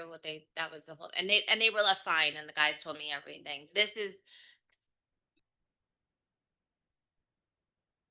I know Austin's dealt with it a couple times. Yeah. So if we posted a sign that. if So, our park so people- in response to this coming up with you guys earlier, I had corporals go up there at closing time and they found no one. So I don't know how often this is happening, but I'll look into it. But I think if they're giving our employees a hard time, then yes, they should be trespassed. Yeah, and I mean, What a couple of the about- what staff about- members have mentioned that they do feel a little nervous to be there when some of the pushback does happen, which is why they ultimately do call the police out there. There's times they go there and they tell them to leave, they pack it up and they leave. There's other times where it's pushback and, they are getting a little nervous, when's one day is it gonna go too far, and that's stuff that they have brought up too. Yeah. Me. So then We don't need once it's locked, if anybody's in there, then they should be trespassed for sure. Yeah. I mean, you don't need a warning to know you shouldn't be in there if it's a locked gate. Right. And I think I'm not sure, because I'm not there. I'm getting messages at night at like 9:30 sometimes. Like now the time is changed. I'll get messages after the fact, so I don't always get what has happened while it's happening. So I don't always get to give them the advice while it's happening. They try to handle it, and then they'll contact Brian, and Brian will handle it, and then it will let me know in the morning. So it's just that chain. And, I think it's, if we find a happy solution that we can all work with, to bring it back to them, but they have, they're trying the best they can. They're part-timers. Would it help if we posted a sign, like, we close at X amount of time, if you're still here, you're trespassing? And then at least, does that give? The one thing I have noticed, and I know Pat and I have discussed this, and even Jared and myself have discussed it, is nobody reads these signs. We put a million signs up, and we're still having the same issues. And we'll be like, oh, but there's a sign, and they're like, oh, I didn't see the sign. So it's, no matter what you do, there's always something. You know what I mean? So yeah, there's like no happy medium with it. And pickleball players have complained about the basketball courts, especially with it being on the same thing. And like Jared said, it's all connected. It's just becoming more of an issue. Mountain View Park never used to be an issue with the basketball courts. Now it's starting to become more of a consistent issue. We eliminate the basketball courts at TLC. Yeah. And not only that, Jackson Township closed That's their it. basketball Yep. courts a few years ago, Yeah. and I'm not sure about other places. And they're coming from Yeah. East Stroudsburg, from what I'm hearing. It's the same Like, issue. Trash. Well, I mean, I got a suggestion for that, but nobody's gonna like it. So I'm not even gonna bother. Thank you. Thank you. Anything else, Mr. Belvin? Yes, to continue with the parks, if anyone had saw our Facebook, Public Works had done a fantastic job redoing the old Glenwood Hall fountain. It's actually on TV 13 today. That fountain is going on about 130 years old. So it used to be the backdrop for the Glenwood Hall band, where they would provide the evening entertainment for downtown Tannersville. And it's a start of things. Probably next week, you'll see the revitalization of Mr. Kistler's Carriage Stone and our old Pump Works wellhead, which served all of the water for Tannersville. So this is all part of the historic walk that's being planned for Glenwood Hall. So just more to come on that with on our Facebook. And we also installed the 2 new fountain pumps from the PMVB Community Revitalization Grant that we had received. Some of the Cosmic Color lighting is up. We have about 8 more lights to be installed for the play structures and the woods backdrop of TLC. But if anybody drives by at night, it looks really nice. Well, I've heard a couple comments. Spectacular is a word that one resident used. So yeah, nice job. Getting there. We talked about the fall cleanup already. We did accept the fuel bid for 2026 from COG. So our rates next year for 87 octane will be 2.4 gallon, or 2.4 gallon. Diesel will be 2.62, and propane will be 1.74. So nice. Yeah, pretty good. Our MS4 application has officially been accepted from DEP.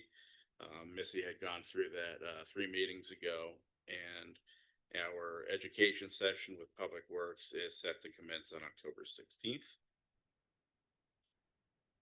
And then don't need action item on it tonight, but I'm just going to ask everyone to take one, pass it down. This is for the Act 101 that we briefly discussed last meeting. This is to line up the Act 101 requirements with DEP so that we can stay in compliance and we can open ourselves up to Act 101 grant funds.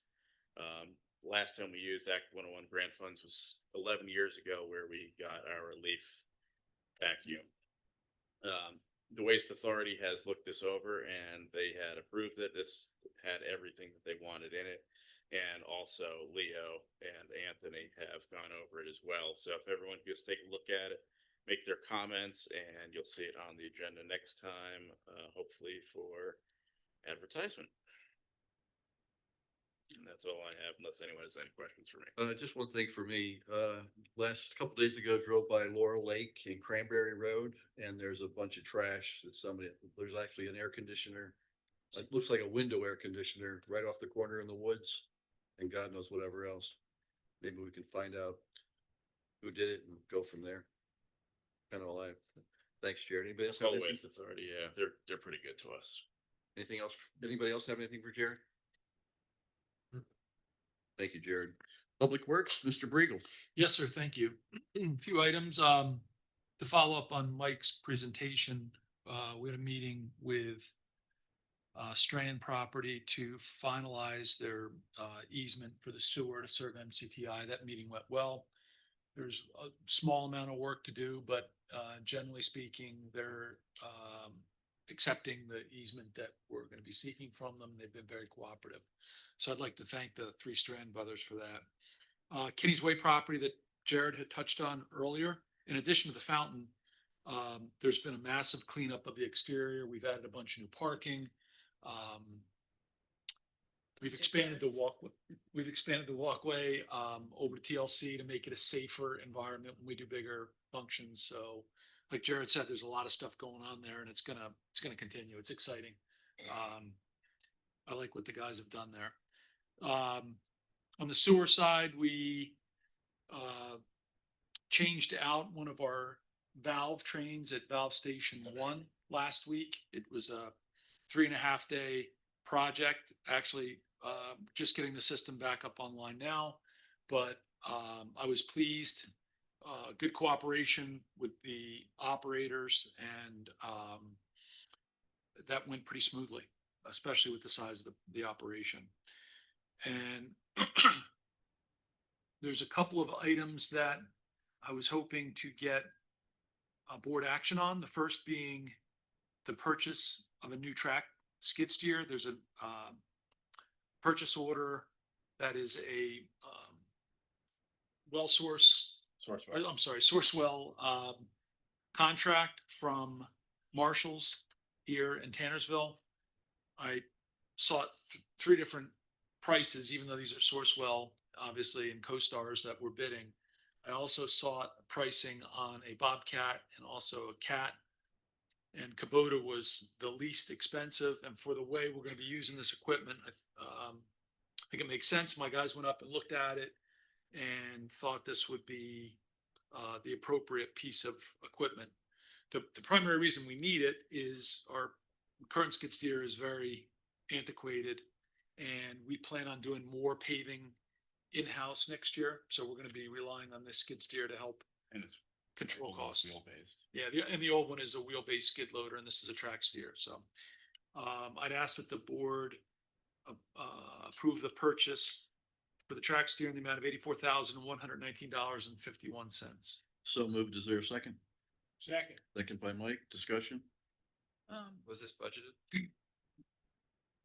So there was a paver set to purchase this year in the capital budget for $105,000. So this would be in place of the paver. And is this gonna be financed or bought outright? Financed. And what's the interest rate? Serge, please wait until you'll get your opportunity. Just relax. Do we know the interest rate? No, I don't know the interest rate. Oh, yeah, I have. We get our chair, I think, has it through the. I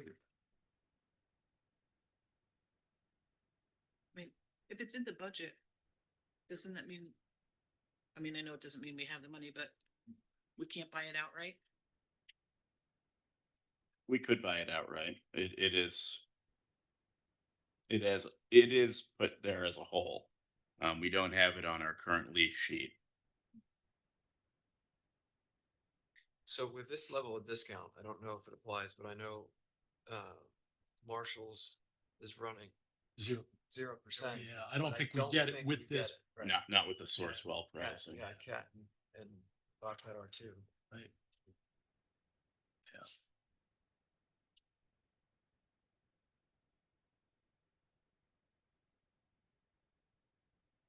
Are you looking for that, Jared? Yeah, I'm looking for it.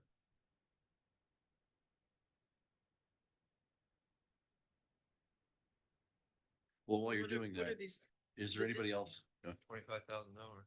Twice. Yeah. Is that right? Or is that wrong? No, the second was a total discount. It doesn't read right, but it's just once. It's redundant. Yeah, I thought we were taking something off of it that we didn't want. because it'd be Yeah, Yeah. 79,000 would be just. Yeah. What is this gonna do? It's a loader. We'll be able to load material, stone, asphalt. We also can use mill head that we have to be able to mill the pavement. When you join two pieces of pavement, you mill it out so it matches up.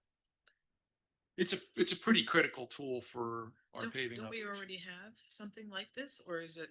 Not, that no, die? we don't have a track steer. We have an old rubber tired machine that is 20 years old. It's tired. You'll put it on municipal bid when it's, Yeah, the new one comes it's- in, right? It's tired. Does anybody have anything else for, while Jared's looking for that? Does any of the other commissioners have any questions? The source was. Yeah. So it's an open line of credit that we use with FNB. So 3.35 to 4.5, depending on the type of machinery and amount financed. Anybody else before I go to the audience? Where'd he go? He walked out. I'm so sorry. Anybody else have a question? Concern? All in favor? Aye. Any nays? Motion carried. Thank you. And then the last order of business is, you all know I've been working on a FOG program here for Pocono Township. And for those who don't recall, FOG, the acronym is for fats, oil, and grease. This is regarding our sanitary collection system. And I've been working with Jen and some staff at the office, including our engineer, Mike. And we have a sample ordinance that we reviewed. Currently, there's no FOG ordinance for Pocono Township, nor is there one for BCRA. Although BCRA is supportive of me being the tip of the spear. And I think once Pocono puts something in place, they may follow suit with the other municipalities. But what I would ask the board to do tonight would be to allow council, Leo and Lisa in particular, who I've spoken with previously about this, to move forward with putting together a FOG ordinance for Pocono Township. And what exactly would that be like? What does that, what are we gonna do? So the first step is we've identified any users of the sewer system that could potentially introduce fats, oils, or grease. We have a list now with their addresses. So the initial step beyond that, once the ordinance is enacted, would be to notify those users to do a physical inspection to determine if they have fats, oils, and grease on the property, and then evaluate whether or not the current means that they're using is adequate to take care of the fats, oils, and grease. In most cases, it'll stop there, because I believe that we probably have only a few violators that are contributing significant amounts of fats, oils, and grease. But for those that are contributing, they may need to pump on a more regular basis, have follow-up inspections to enforce that they're not distributing fats, oils, and grease into the system, and so forth. The initial part of this program is going to take quite a bit of time. Jen's going to be helping me on the administrative side. And then there'll be field work where we have to do inspections. But it's going to protect our sewer system. So it's mostly gonna be restaurants and resorts, right? People with food? Mostly, but things, Ellen, like when restaurants. Jen and I started looking at this, we have candle shops here, we have automotive shops here, we have, any place that has a floor drain, for example. And again, some of those may not, after initial inspection. All of our Title II and Sarah sites would be listed as part of that as well. Yeah. So a lot of these will be eliminated when we do our first inspection, and then maybe go on a yearly or a bi-yearly rotation. That's something we're still working out with the ordinance. But I'd like the board to authorize at least our ability to get that ordinance moving forward, that then I can present to the board for your review, for your final review. There is a company that actually will clean out the grease traps. And I think it can't be an employee say, oh yeah, I cleaned it out, and sign off on a piece of paper. If we're going to do this, and then we need a follow-up, because like we have an ordinance on the books that every 3 years you have to pump your septic system. Half the people in this township probably don't even know about it. The other third ignore it. And the people that comply with it, Correct. they probably said, The difference there, I think, is, and it's very important, I think we should maybe follow up on that as well. But the difference there is they're damaging their property, right? I guess if they're not taking care of their septic system. Right? In this case, they're dumping fats, oils and grease Yeah, I into understand. our sanitary collection system, right? And costing us and other users more money. You heard earlier, when I started here, it wasn't $102. It was $117 per EDU for user fees. Right. I've gotten that with the support of the board. We've been able to lower that to $82.50. So that's a substantial discount to the users of Pocono Township. And these kind of things help us be able to do that.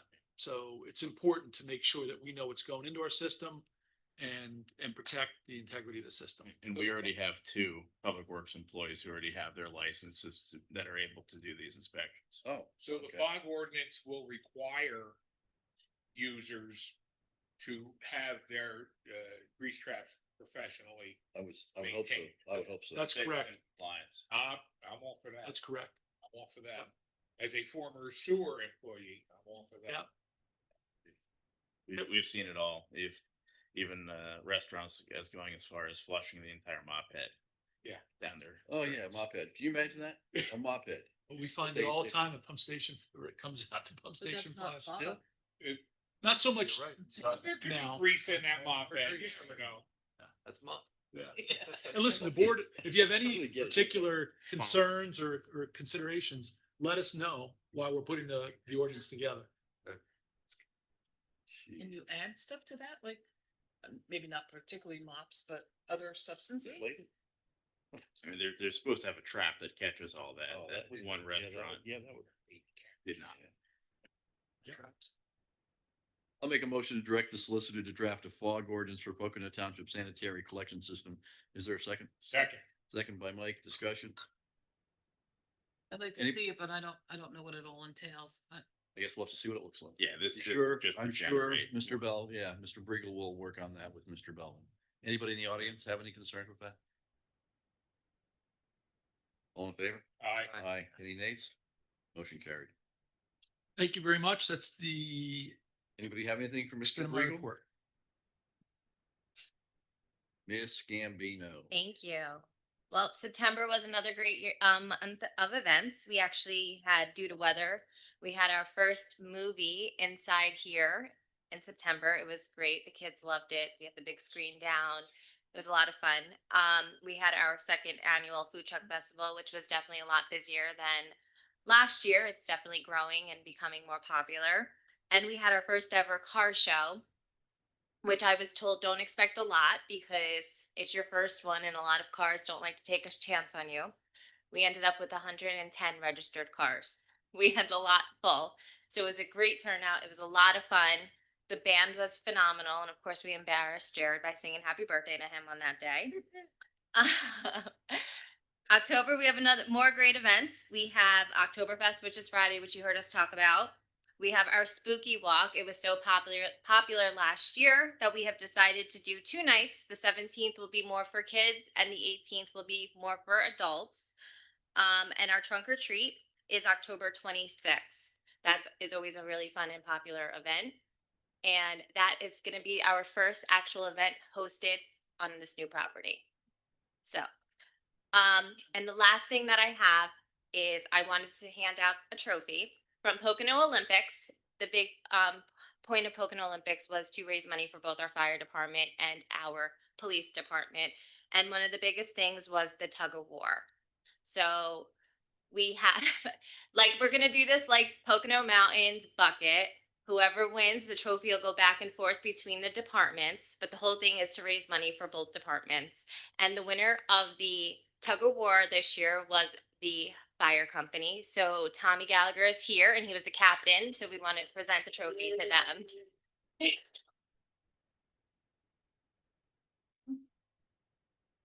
Thanks for sticking this out. Tommy, look. We're bringing Come. next year. There you go. Hey, chief, with all that new. And the police department did win overall, so. Eat your guys up. Come on.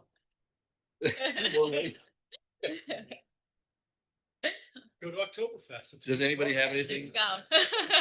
And that's all I have, unless anybody has anything for me. There's also that's Saturday is the pop-up tattoo event. Oh, yes, with the Northbound Rehab Center, we're hosting that. They're hosting the event. We're just hosting the venue for them. What time And does it they're start? gonna be here. It 10 is a.m. from 10 a.m. to 6 p.m., I 6 p.m., yeah. believe. And it's here. It's tattoo artists. It's a great event to support. Celebrating mental health, sobriety, and Yeah. recovery. 10 a.m. There'll be That's Saturday here. Thank you, Brian, for bringing that up. there'll be food trucks and bands out in Yep. the parking lot as Outside, well. yeah. And in here is where you get your tattoo, right? Yes. Township engineer, Mr. Tressler? Thank you, Rich. Going down my list, sewer, we probably spoke about that enough tonight, so I'll skip over that. The Learn Road, project, that's, on hold. We have been coordinating with PP&L a little bit. Right now, they're looking to see if they can't relocate a couple of poles that they thought they were going to need easements for, into the township right of way. So we're coordinating with them on that. The next item on my list is for a motion to approve an engineering study regarding the truck restriction ordinance. Yeah. I imagine that's the one that you brought up last meeting, Brian, for Yes. Back Mountain Road. Is that correct? Yes. Yep. So if the board would like us to undertake that, I would need a motion for that. Make a motion to approve having an engineering study regarding the truck restriction on Back Mountain Road. Second. Do you have an idea what that's gonna cost, John? Just ballpark. I don't. Probably, it could be anywhere from $3,000 to $5,000, depending on what I have to do. Usually there's two items that can restrict truck traffic, at least in the ordinances I've done in the past. One is the geometry of the road or the ability of the road to support the loads. If we can get it on geometry, that's a cheaper way to go.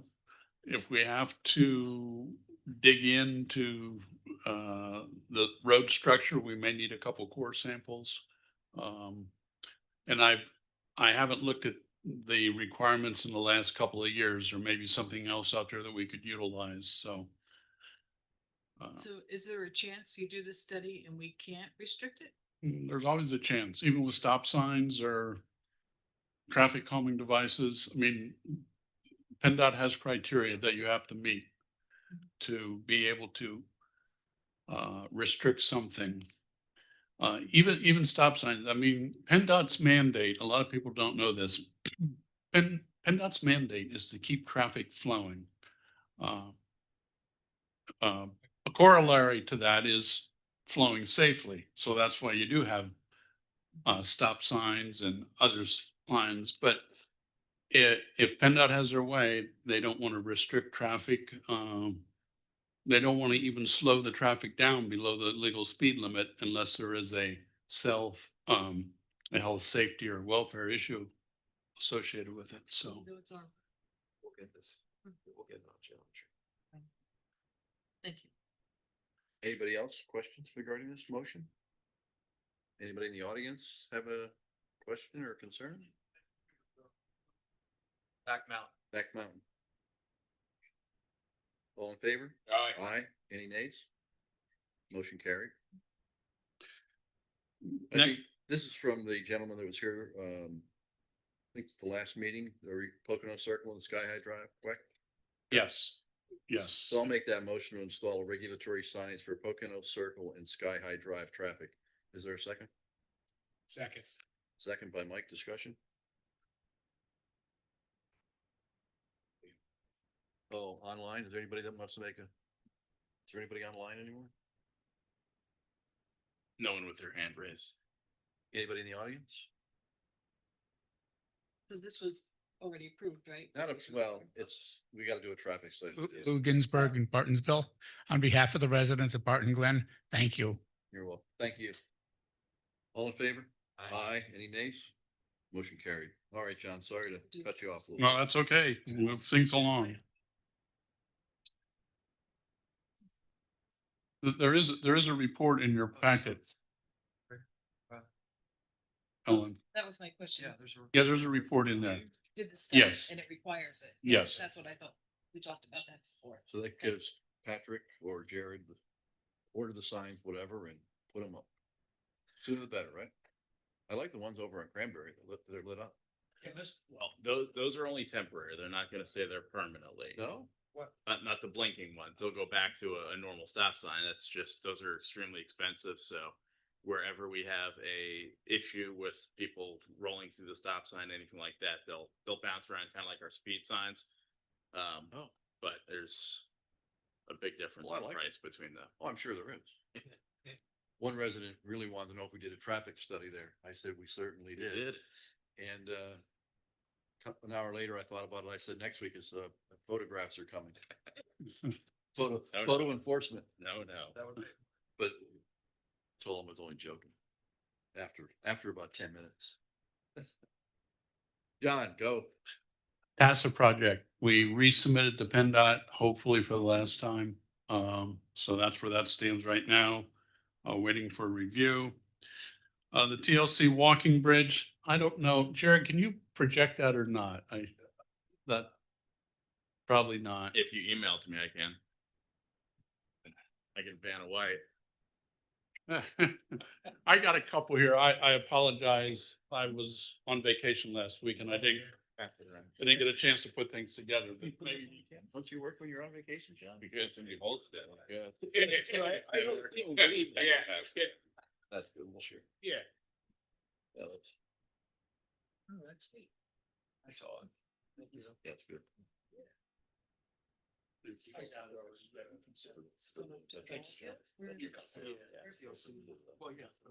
From the car.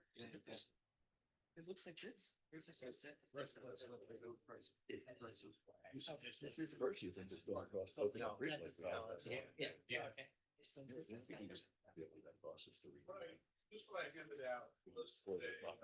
I'm talking about PLC's parking. I'm talking about replacing the deck completely to enhance. John, could you grab the microphone?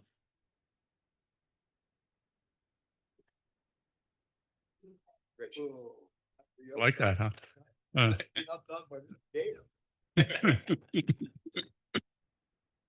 We talked about this type of bridge earlier, and I'm in a process right now of trying to determine, one, what is the most aesthetic type structure to put there, and the cost, of course. The picture that I handed out is of a total timber bridge. We did that in Smithfield Township. And the company that put it in is the same company that has been putting in some of our other projects for us in the township parks. I know Pat's been working with them. He's very happy with them. They are co-stars, so we don't have to bid it. We can go with their price. So I've been talking with them over the past 2 weeks, even on vacation, trying to get some numbers out of them, but we've been going back and forth a little bit. So I'm waiting on that. But I also passed out a very conceptual drawing, and you'll see two bridges on the drawing. One is a short span, which is only 30 foot long, and that would go from the existing piers right now. Obviously, the shorter it is, I'm not sure that the shorter it is, the cheaper it's going to be, because if I go, first of all, I can't use the existing abutments. They're in too bad a shape. So I'd have to build new full height abutments, which would be about 7 feet high. So the bridge itself would be cheaper. The abutments would cost more. I'm working on that pricing right now. The lower part of the picture shows a span 70 feet long, which is about as long as I can get from this company in one piece. My view, it's more aesthetically pleasing, and the abutments will be cheaper. I only have to put some concrete in the ground to protect it against frost action. I don't have to worry about some other things. So I was hoping to have numbers. That's why I worked on my vacation. I was hoping to have numbers for you tonight. I don't, but I at least wanted to show you we're making some progress. Next meeting, I will definitely have numbers for you. We're thinking about a 5 foot wide bridge pedestrian only. And if you have any comments that you want to give me now, I can work that into the quote. And just to remind the board, this is for the LSA grant that we had been awarded. And the road, if we do the longer one, you could actually use the road crew to do the pads That's what I'm thinking, because I would just put a pad down. on both sides. Yep. It's gonna have a pier in the center though, John? Nope. No pier? Nope. And Fully timbered. the one in the picture is 60 foot long. Oh, And they told me, and they said they can go 70. This is gonna be 70. that picture got a pier. That picture had a pier. That looks very wide. That picture's on on this, Saw it, dude. on the long one. In the water. This all has the concrete symbol. on it. Yeah, That's not, you're just putting Yeah. piers. This is just a working drawing. Okay. So that's not gonna be there. And the seven. you will still see that pier. That pier's there, but it's not. That's existing. bridge. Oh, What's the lifespan on something like that? I'm gonna say 50 years. 50? One of them marked the fall, looks great. And I split it in 12 years. I know where you, yeah. Going up, Creek Road. Yes. Yeah, I knew that formation. Okay. Right by the old golf, the one, two, Yes. for the old golf course. We Yeah. put the foot on it. Yeah. Yes. Yeah. I think we lost money on that job.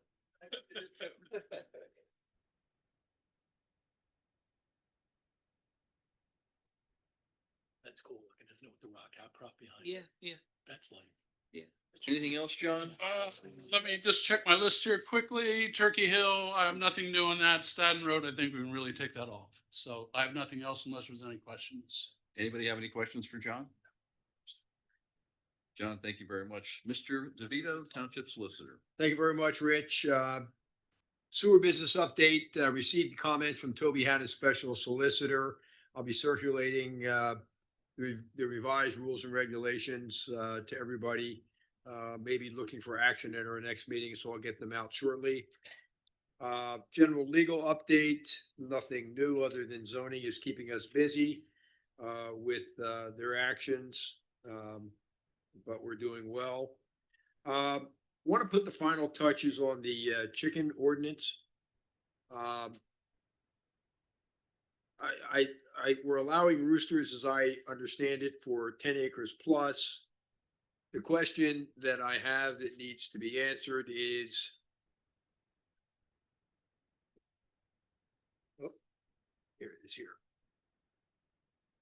If you have property, we have a graduated scale that allows chickens based on size of or acreage of the property.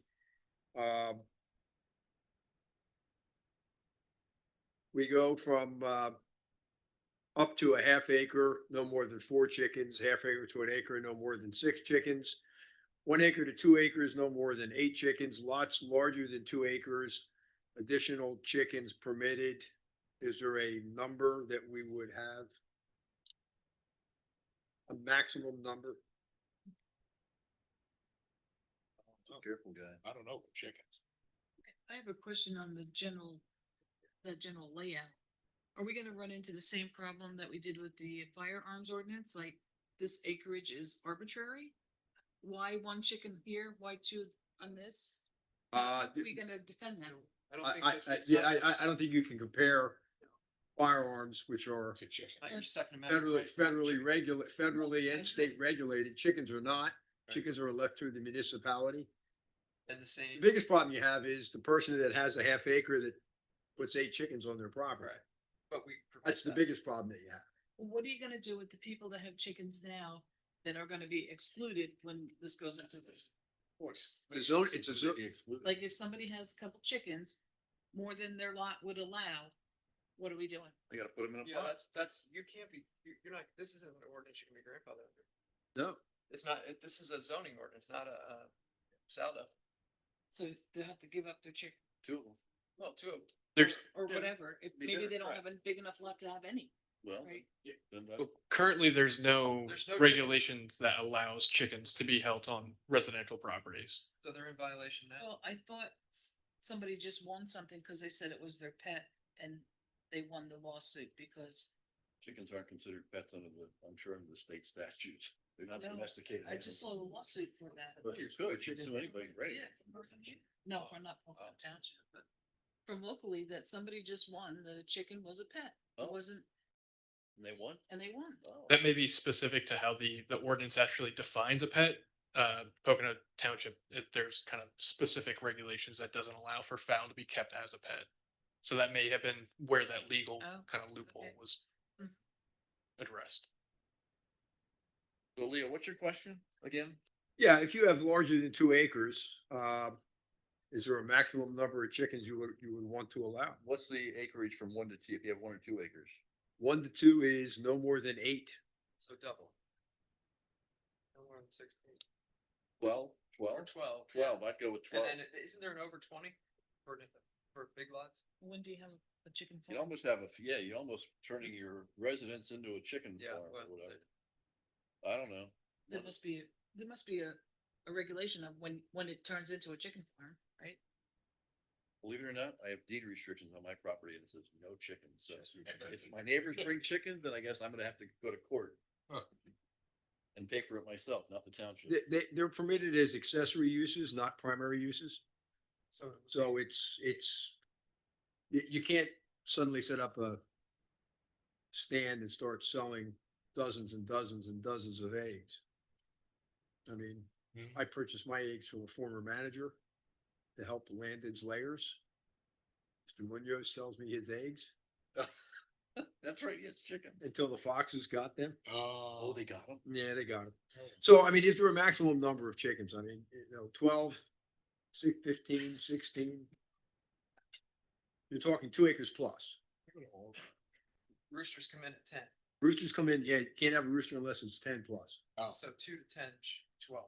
Well, That's yeah, fine. 12, And then over 10, should be about 25, 24. 24. And then that's it. That's it. That should, Beyond that, It's you're enough. running an egg farm. and then if you guys find something that's whatever, you can always change the ordinance. Yeah. Okay, Do we need a motion on that? motion to advertise? Is that what you need? A motion to advertise? Yes. Well, we haven't seen it yet. No, I'll get it. Okay, I'll get it out to you. I've seen it. Well, I've seen We it. haven't seen it with the. We'll do it next meeting. We'll put those in, we'll get that done. That's it. That's Mr. fine. President, I believe there's people in the audience who would like to speak on this. Sir, I think you had a question, but you're gonna have to unfortunately come up here since we're putting this together. I thought we were gonna vote on it. Name's Lonnie Christian. I live down on Cranberry Road. Evidently you guys have never been on a farm or any place where anybody has chickens. Let me ask you something. Do you have how does your kennel, if you got a dog kennel license, how is your legislation how do you regulate kennels? Number of dogs per acre? Dogs per year. Number of dogs per year is how the state does it.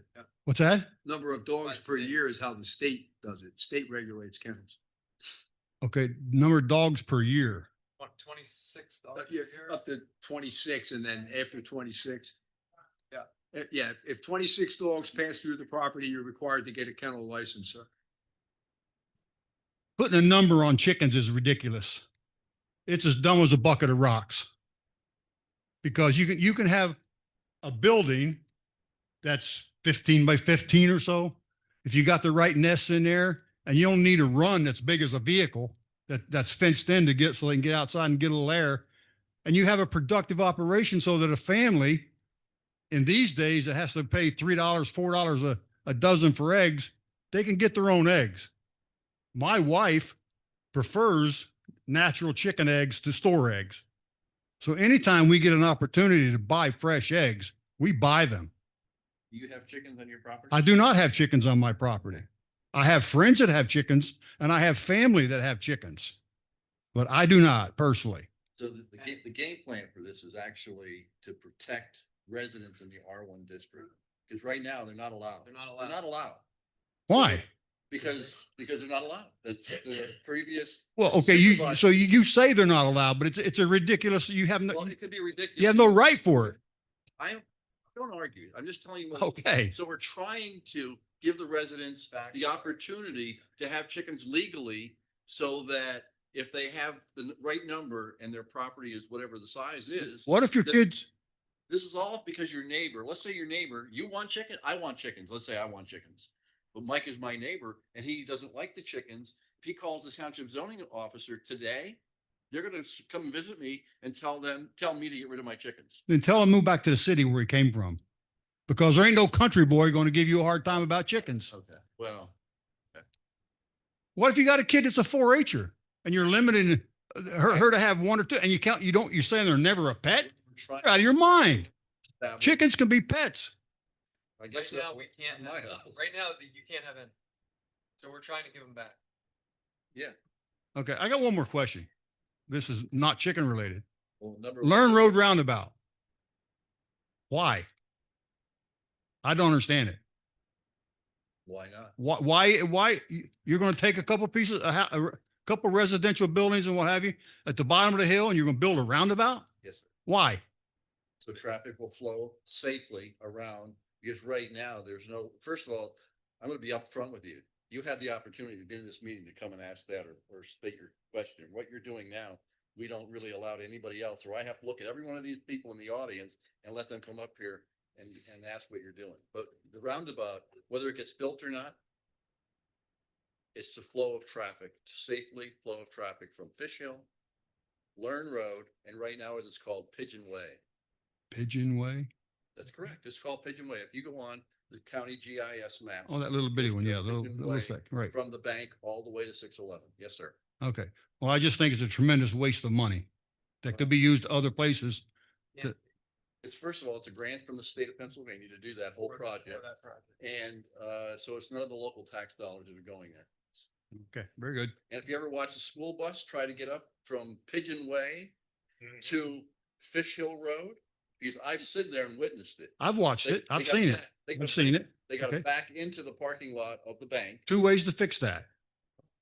School district can use a shorter bus on that route, or they can go down to Wawa and use a red light where it's safer to come out to merge onto any road. And going home, they go down to Wawa and they come up the hill. I have the authority to tell the bus driver how to drive. Well, no, but But- okay. Ultimately, this was the only option that PennDOT allowed us to do. And it came from our engineer to build it, to do that safely. Leo, we got sidetracked, of course. No, that's okay. I'll get that out there, everybody. Oh, more questions. Okay, more chicken questions. Is it about chickens? Yeah. Well, I think you had your hand up first.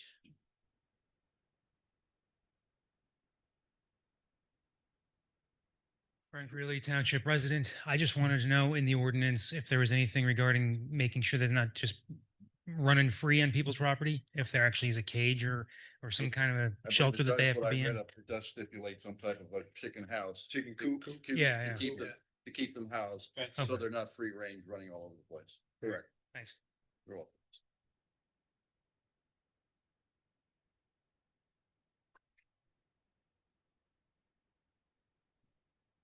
Cheryl Park. Oh, sure, we know. Good. Hey, you gotta hold the mic. Yeah, you gotta hold the mic so we can all. Oh, okay. There you go. I grew up on a farm. I grew up with chickens.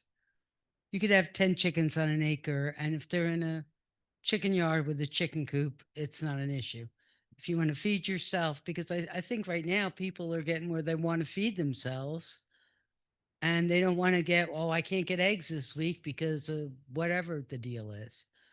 The rooster thing, 10 acres, I think that's really excessive. The roosters protect the chickens from predators. They also, if you put a couple chickens in your pot, now you can make new chickens in case you want them. But I think this acreage thing is really crazy because we used to have probably 15, 20 chickens on a half-acre lot in a chicken coop with a chicken yard. Okay, thank you. Leo, what do you need? Nothing. I'll get that prepared. I think Mr. Kepler has a question, Rich. Oh, more? Oh, here.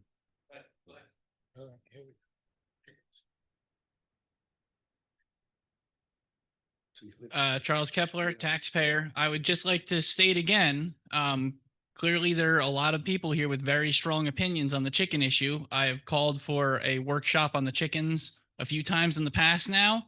I really think that the community deserves a say before any final decision is made. There's a wide diversity of opinion on this. A lot of people seem to feel very strongly about it, one way or the other. I think the best way to clear the air is to have a workshop advertised, through the Pocono Record, maybe also on Facebook and Savvy Citizen, if you feel so inclined, so that people can come out, voice their opinions, clear the air with the township. Because if somebody turns around one day and finds that there are chickens that didn't used to be on the property next to them, you might have people down here who are very upset. Or if they find out that now they can't have chickens when they have had them in the past, whether or not they were allowed to, give people the opportunity to come down here, say what they're doing, say what they want, give them their say. Because if you decide for them, people are going to be very unhappy. Thank you.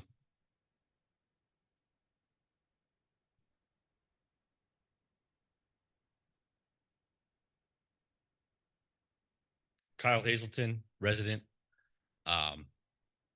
So I've got your numbers here, and for your first half acre, you got 4, and then you're going to add an extra 2 for another half acre.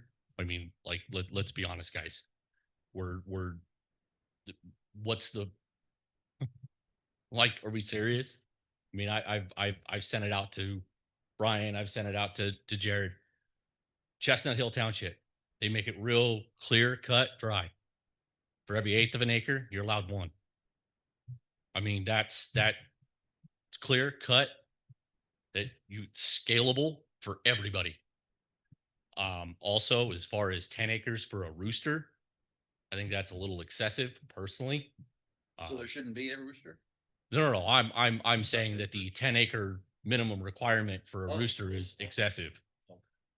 There's a large benefit for roosters as far as the flock is concerned. I mean, what was that? Never thought that. What? To have a rooster. Well, so they're a protector. Yeah. But They the eggs are fertilized then, aren't they? huh?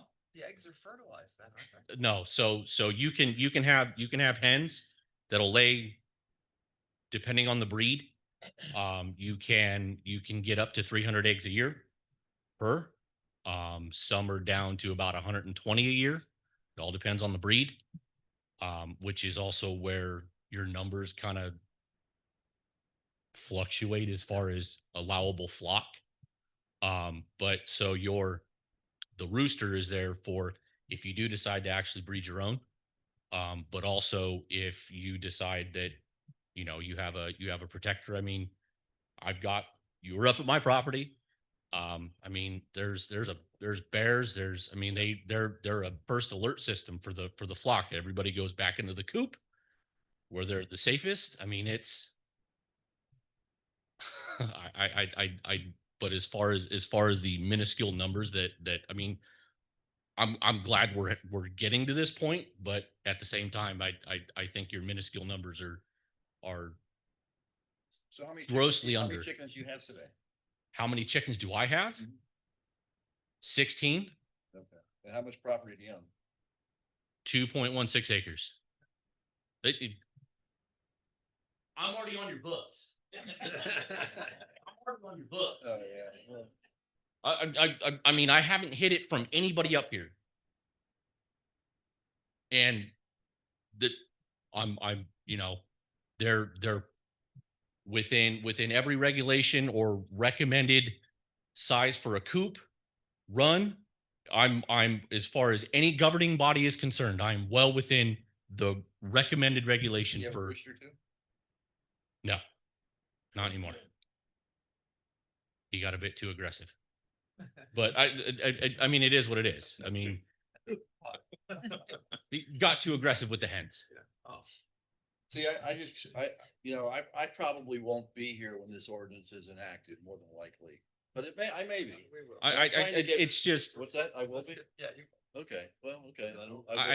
I mean, But just because there's 5 or 6 people here in the audience that want chickens legally and all that, there's probably a handful out there. If you put 16 chickens, so I own an acre and a third. So let's just say I put 10 chickens. I can rest assured, even though my deed restrictions specifically say no chickens, that my neighbors will crucify me? So hens are relatively quiet. And that's fine. I'm sure. No, like if it's from a noise standpoint, I don't hens are disagree. relatively But quiet. when And you I say- understand when you that, say that they're roosters free- can be classed as a nuisance. I when you get it. say they're free, they're really not free because you gotta either build a coop yourself or buy one. And there are companies out there that make them and sell them and deliver them. So that's one thing. Yeah, you can buy them at any Tractor Supply, I'm sure you and can. they'll happily sell it to That's you. what I'm saying. So you gotta buy that, then you gotta buy the feed, right? And I don't know what that costs. So and I'm not asking for it.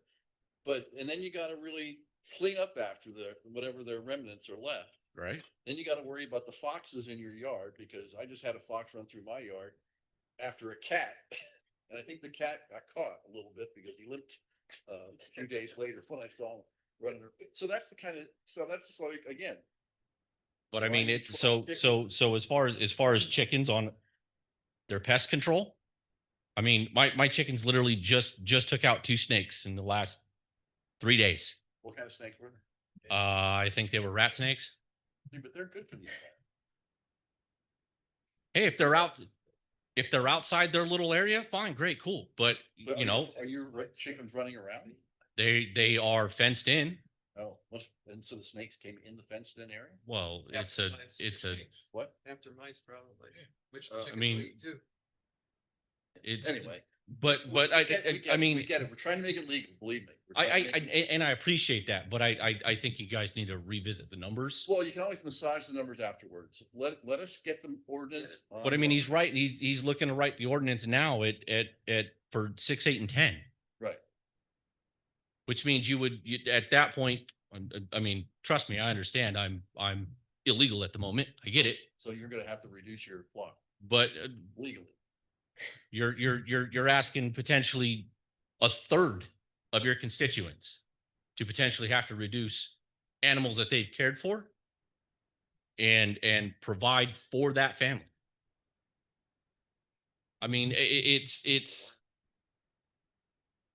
I pardon my French, but I think it's a Maybe the little. numbers will change, okay? I mean, that's. But you're asking him to write the ordinance now Well, with but these it's- numbers. Just because it's written, with the numbers can always be massaged. Yeah, we Yeah, haven't, yeah. it has to go through a process. We have to finalize it. It then gets sent to the planning commissions, both Monroe County and the Pocono Township for their review and comment. If it comes back without substantive changes, we can advertise it for adoption. If it goes back with substantive changes that the board agrees to, at that point in time, it would have to restart the process. I think the concern you have over roosters is the 4 o'clock in the morning, when the roosters call. And it's not that they're aggressive. It's not that they don't serve a purpose. It's just if you are allowing it in the residential districts, and that's what this amendment does, is allow them in residential districts. And you have a neighbor who is put off by either the chickens clucking or the roosters calling at all hours. How do you balance that? And that's what I think the board is trying to do, is try to work in a balance. And I get it. I just I mean, I just think that's I the think rub. 10 acres is a bit large for. Yeah, and you're probably right. If I put it in the middle of 10 acres, you're probably right. But if I put it next to my house, next to my neighbor, and my neighbor at 4 a.m. is hearing the rooster call, I don't know, I might be upset by that. And then I'm an outdoorsman, so I might be upset by that. So Right. it has to do also with people and how people get along. Right. But, this is to address what's now prohibited, as you're aware. I am now. But I wasn't at the time. But it's chickens, but it's to allow chickens in residential districts where we're trying to balance somebody who wants peace and quiet, and somebody who wants to self-sustain. And Right. that's what the board is trying to do. That's all. Okay. And where those numbers land, the board will tell me. I'm just a scrivener. I'm just the guy that writes it up. I get it. I don't vote on it. These guys do. But my point is the balance is you have a half-acre lot, you have chickens, coop is right next to your house. Your neighbor's getting woken up every day. Now they come in and they complain to us about the noise. So where do we balance? That's the key, is the balance. And You know, I get it. I just, That's the rub. I mean, not everybody's going to be happy, whether it's the number, whether it's even allowing that. I'm sure if we polled enough people, we find a fair amount that says, wait a minute. I live in a residential subdivision. I don't necessarily need to have chickens. It disrupts my peace and quiet. I mean, and that's where your minimum lot requirement Yeah. comes in, as far as whether it's an eighth of an acre or a quarter acre or whatever, Correct. to be able to go, hey, this is your. Correct. Yeah, I'm looking at Chestnut Hills, the keeping of one or two total pigeons, chickens, ducks, geese, or any similar fowl shall be permitted on a lot with a minimum lot area of 10,000 square feet, which is a quarter acre. One additional fowl may be kept for each additional lot area of 5,000 square feet. Which is neat. And it's like, as far, if I remember, and you could probably correct me on this, but I think from 3 acres on, you're allowed cattle here. Minimum lot area for keeping of horses 2 acres plus a half acre for each horse. He's like, I've got to look.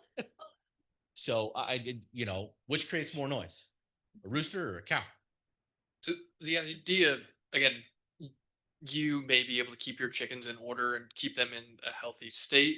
The idea of the ordinance is to make sure that everybody who does keep chickens, we have some type of. We're not gonna have chicken police. No, Yeah. So if there is a nuisance or some other, there's regulations actually that the township can use to enforce. But you understand what I'm saying? It's Brian has a good point. 3 acres for a cow. Like, let's be honest. But Brian has a good point. Commissioner Wynot has a good point, and that is, you have to understand that probably 95% of all enforcement actions or investigations are a result of a neighbor complaining.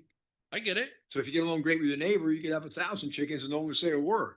Unless you have to deal with the lake. However, well, that's it. However, you get somebody who's put off by it or has trouble sleeping, works at a different shift, and they're trying to sleep, and all of a sudden there's all kinds of clucking and calling. Then they're in here complaining about it, and now looking at us to do something. I'm just, I'm on, I'm one of the few that are up here, is all. Gotcha. No, we got Thank you for your time. Thanks, Tom. No, you had your time. No. Why not? It's only 9:15. Right. After that, I'm just going to read the whole thing that I prepared. But basically, Frank Really Township resident, as far as keeping them in coops, as far as then people using the excuse that you need a rooster to protect your flock. If they're in a coop, you're not going to need a rooster to protect your flock. You're going to need it to breed. And if you're going to breed it, well, then it sounds to me like you might be starting a farm, and you therefore should have to. Let me just read what exactly I wrote. They have no use in local residential neighborhoods, as they're noisy and can be aggressive, and a hungry predator will still kill a rooster. Okay, which should be behind a fence along with the chickens. So take care of your stuff. So the other thing would be they were for breeding purposes. Well, if you're breeding, that's a farm. That's what a farm does. So an ordinance for chickens should not allow roosters, as breeding is not covered by this ordinance because the number of chickens is based on property acreage. If someone wants to have a rooster, then they should be required to have their property meet all the requirements of an agricultural livestock farm and then be designated as such. And in 470-41 agricultural operations, it's 10 acres or more for R1, R2, RDC district and the commercial district. And that's the township ordinance. So thanks, guys. Well, All right, well, I'll get a draft out and we can discuss it. very good. That's all. Let's do something less controversial, food trucks. Received a lot of comments, or not a lot, but received some comments on the food truck ordinance. Are there any changes? Yes, in my opinion, the whole thing, as long as I'm not saying we shouldn't have a permit fee, a township permit fee to operate in our township. But everything else is really, we shouldn't be involved. We already voted to advertise it. So at our last meeting, It was- this needs to be drafted. It's not even drafted, is it? There were comments. I have unaddressed. Comments. I have comments I here. know Alan said, go ahead and include his comments in that. So I don't know if it was it advertised, Jared? We Wasn't, voted to no, I do the advertise. advertising. No, we voted to advertise it last time, and then Ryan had his questions, and I said, Too put many it in there. But there's too many comments, so it didn't get It was just added. Right. That was the only comment. No, I had comments too. Yeah, I You said- already incorporated. I think yours were incorporated. Oh, okay. Yeah. Well, I mean, just my 2 cents after reading through that ordinance and making comments and then talking with the copious amount of food truck people at our food truck festival. Events are different. Now, let me finish. Sure. There's absolutely no reason we need to have a food truck ordinance. What we need to do is make sure that they get their permits, whatever the fees are, that can be worked out. Make sure they get their permits, make sure they have their health training, screening, whatever, their health certificate from the health department, the county or the state or whoever does that. And as long as they're not making where they're parked, as long as they're not parked illegally and they're not parked on private property without permission, why are we sticking our hands and noses in this when it's really just a matter of the guy pulls over the side of the road at the same place every day. The same people stop, they get their sandwich on their way to work, they go to work, or they get it on the way home, or they go there for lunch. But then he's gone at the end of the day. Why are we sticking our noses in this when really all they need to do is have a permit and have their health certification, I agree. their cleanliness? I- That's it. I mean, it got to the point where it was just plain old overregulation. I think we. But that's just my opinion. I think we've pared it down that this is just what you need to do to get the permit. It's not restrictive anymore. Oh, I don't think. the draft I have, most recent draft Yeah, I it's have. pretty comments, it's restrictive. restrictive. The only- yeah, Mike asked why we were doing this because we an all owner voted of a restaurant came in here and has their business in our township and asked us to craft food truck ordinance. Number one, that business is now up for sale and they're retiring. So I'm not sure what that place is even going to become next week, next month, whatever. But again, I agree 100% with Mike. We should have a permit to operate in our township, whatever that fee is. And as long as they comply with all the state regulations and requirements, that's all we have to put our nose in. What about Because the bathroom? I don't They care don't about need a bathroom. They don't need, that's right, they don't need a They're bathroom. transient. That's right. And what about the I've been taxes? I've been I eating said at food permit, trucks. so whatever the permit is for a whole year, they need a yearly permit to operate in our township. I've been eating at food trucks and roach coaches for a good part of 50 years. So you're Okay. under the vote that you just voted for last time. Yeah, Everybody was for it except for Rich. yeah, So yeah, because I read the ordinance and I spoke with people who actually do this for a living.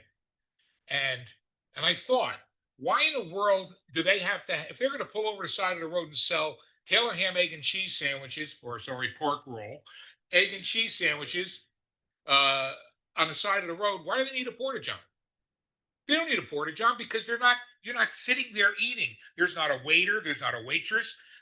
You're getting your food, you're getting back in your car, and you're going on your way, or you're coming from your lunch. You're going to get your lunch, and then you're going back to the office or back to the store or whatever. They don't need toilets. They don't need tables and chairs. All they need is their health certifications and a permit from the town that says they can operate in our town.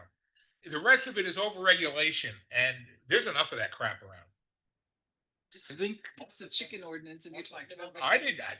I don't, frankly, I don't know anything about chickens except I get them at Aldi. That's what I know about chickens. One of my comments was no porta potties. Right. Yeah, you don't need all. So is that in or is it out? I haven't seen the. I haven't seen the finished. Yeah, I haven't seen the finish. I mean, what I did see originally, I didn't like it all. So I said, to support the people that have a business and a building and they're paying taxes, I can see having some type of a fee to operate in our township. And other than that, Yeah. move on. Yep. And if they don't make business in Pocono Township, they can move down to Stroud Township if they're allowed down there, or Chestnut Hill, or wherever they want to drive to. Down there. So, If we want to put a, if we want to have an ordinance like that, I can support that. I won't support anything else. I'll We've just, already voted to have it, so if you. I want to voted do nay. it, I you- voted nay to have. So moved. Well, I don't know what we need right now. Do we So why know, don't you well, circulate the finished and then let's okay, see if That's it's fair. finished or not, That's and then fair. we'll decide at the next meeting.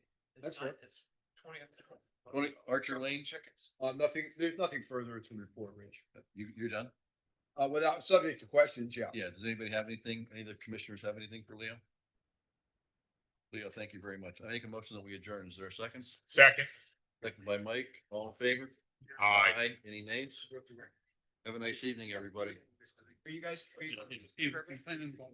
Gable was the longest, not me. Yeah. People- And then Mr. Stretch